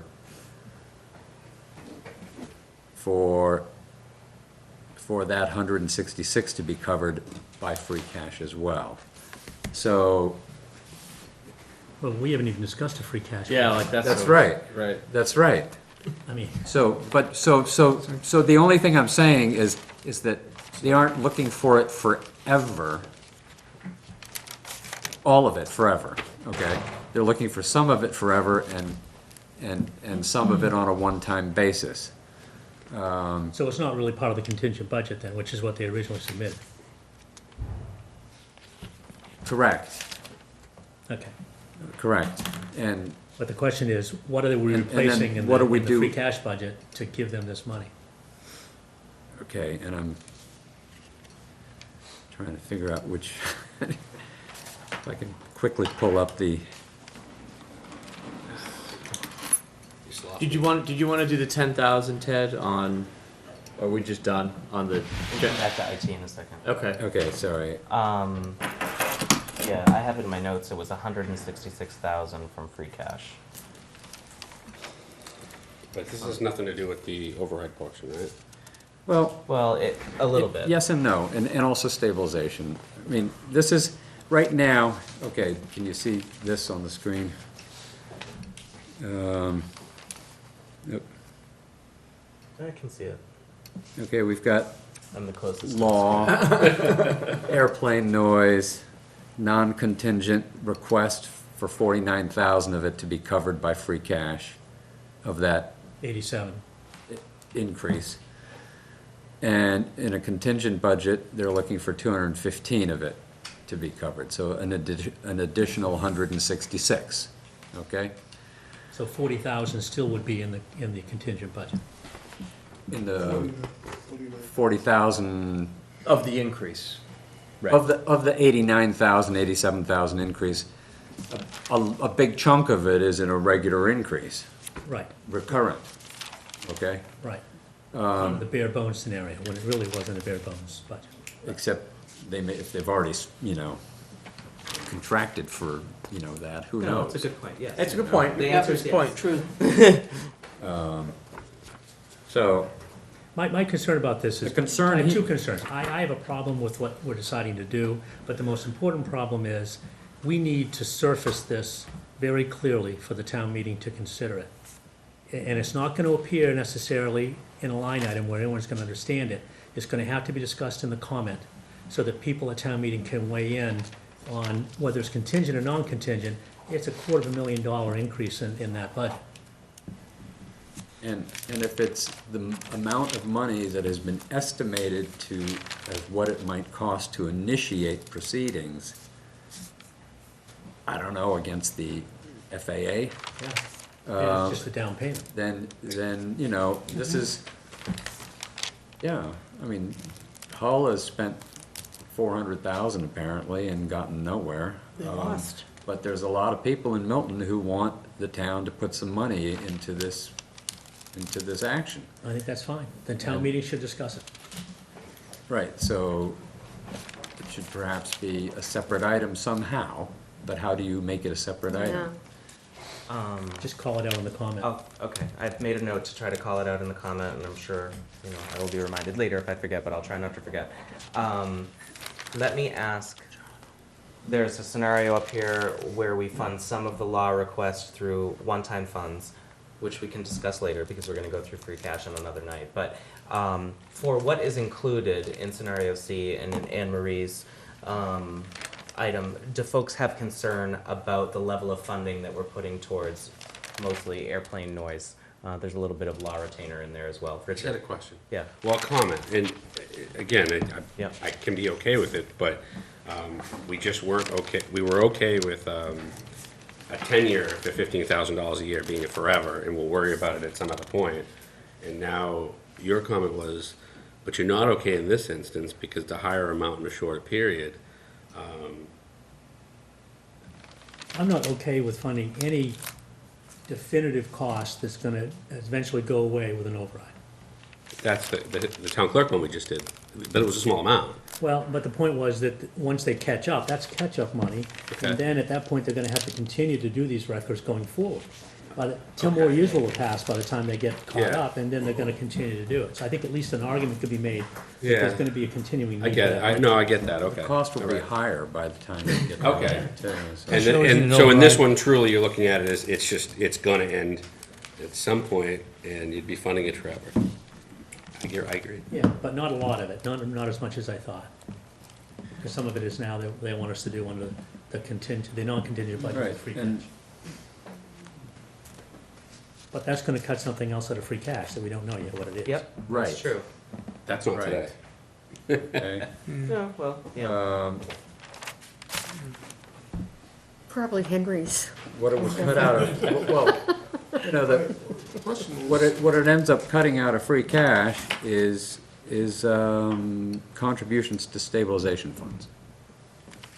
That's where you end up losing, Probably, I mean, unless one were to add some of that back into, you know, we just got rid of 110,000, you know, in the scenario, one could put some money back in on a recurrent basis for stabilization funds. It wouldn't be a bad idea.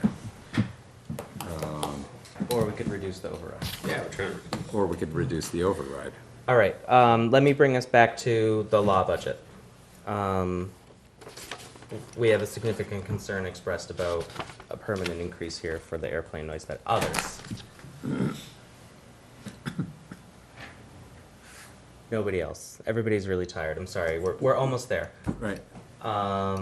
Do folks feel like we should decrease the amount that we're funding the airplane noise? Ted and I really pushed Anne Marie on this. I mean, it was hard, and this is the number that she's sticking to.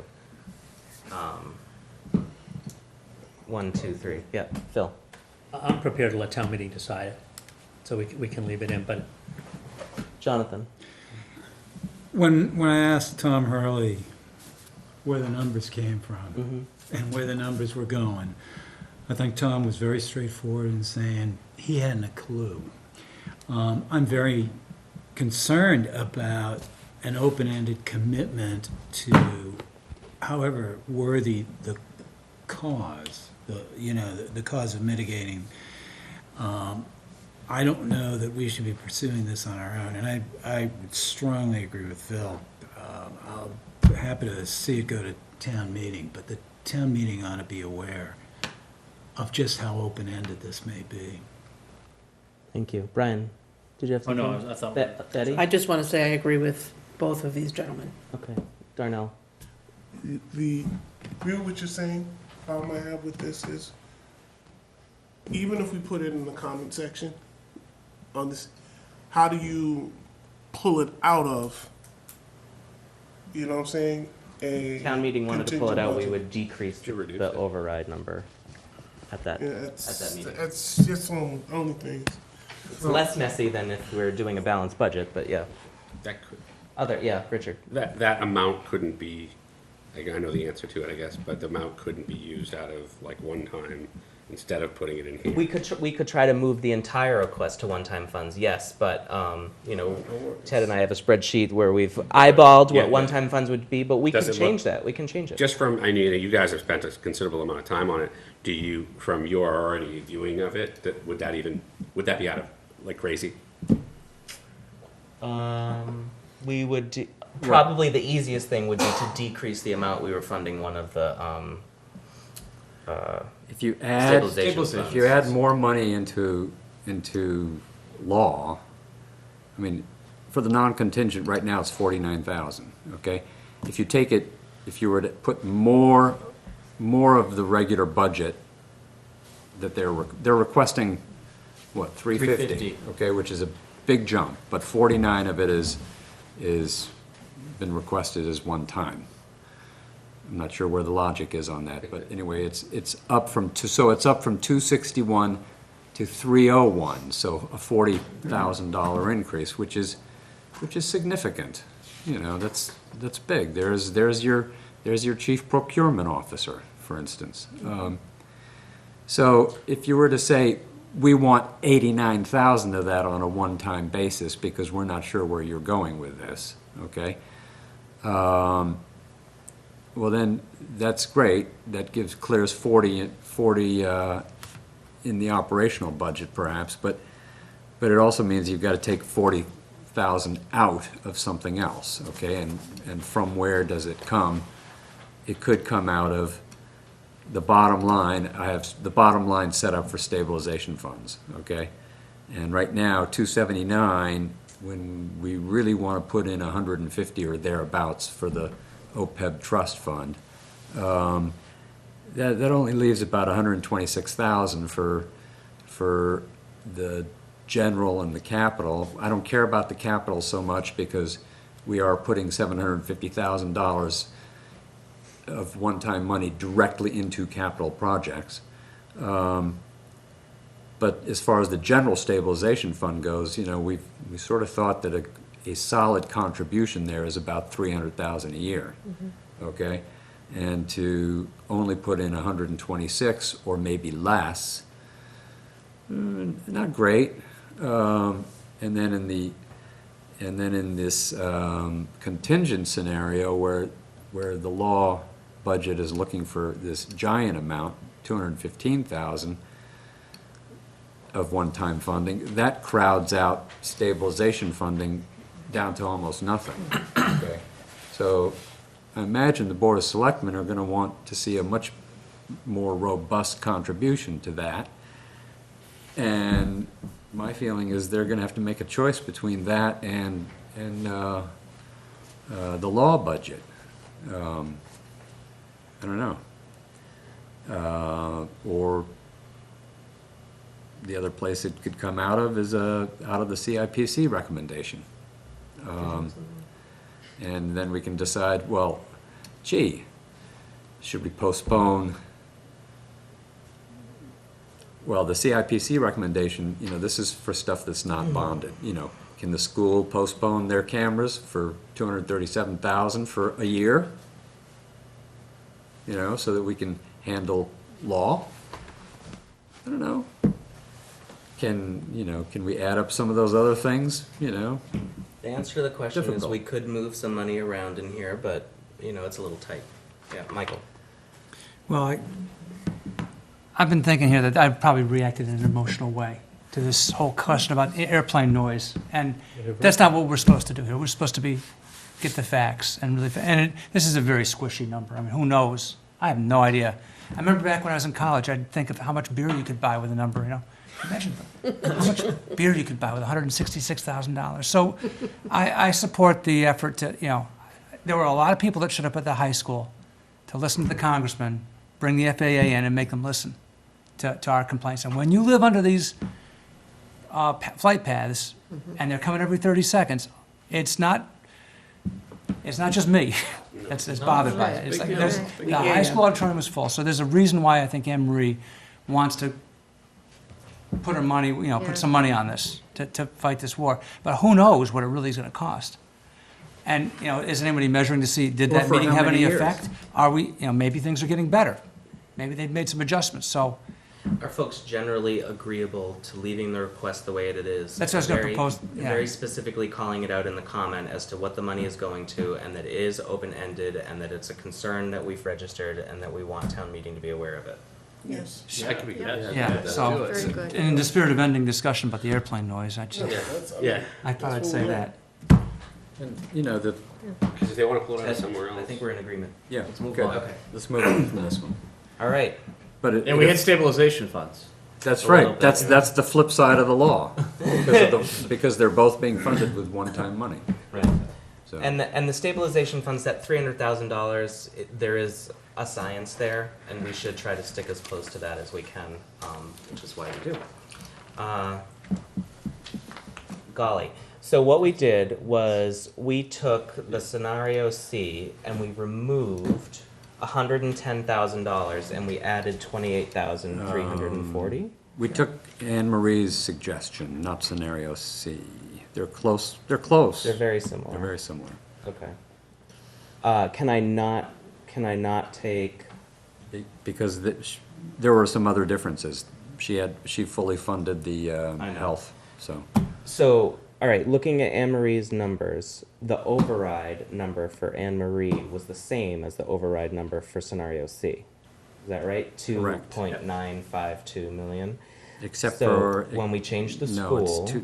it changed to 2939, Okay. okay? Is that because of the school? Yeah. Okay. So when we changed the school, what's this? The school request we had reduced by 186, but it's better to reduce it by 199. You know why? Yeah. You good with that? Okay.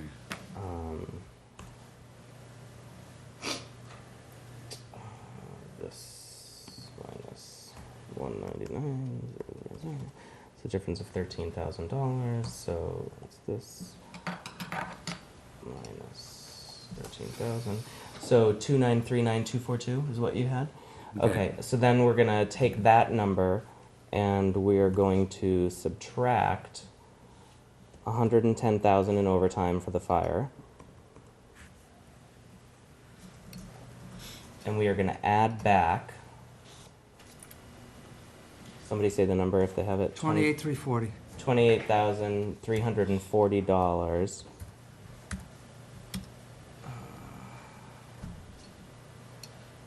Almost there. 582. What'd you say? 2,857,582. For the New number.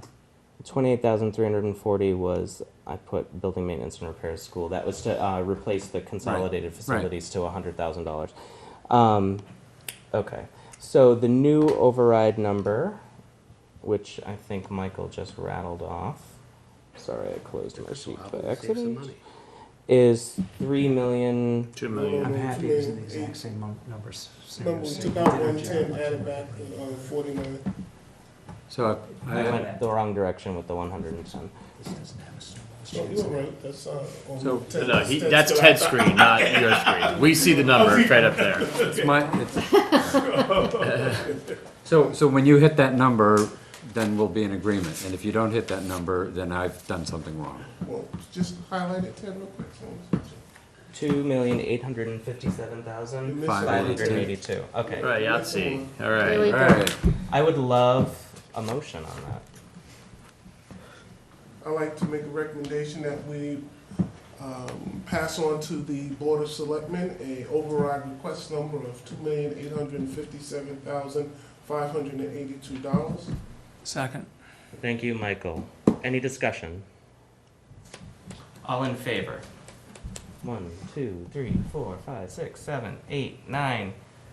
All opposed? 1. Nobody's abstaining. The motion carries. Charles. I'm not for an override, but that's okay. What did you say, Jack? I'm not for an override, but that's all right. It's totally fine. I think we can discuss the article stuff on Wednesday or some other time. We don't need to do it tonight. I'm gonna be meeting with the Board of Selectmen tomorrow. We are gonna be meeting here on Wednesday night at 7:30. Chuck? No, motion to adjourn. Sure. Thank you. All in favor?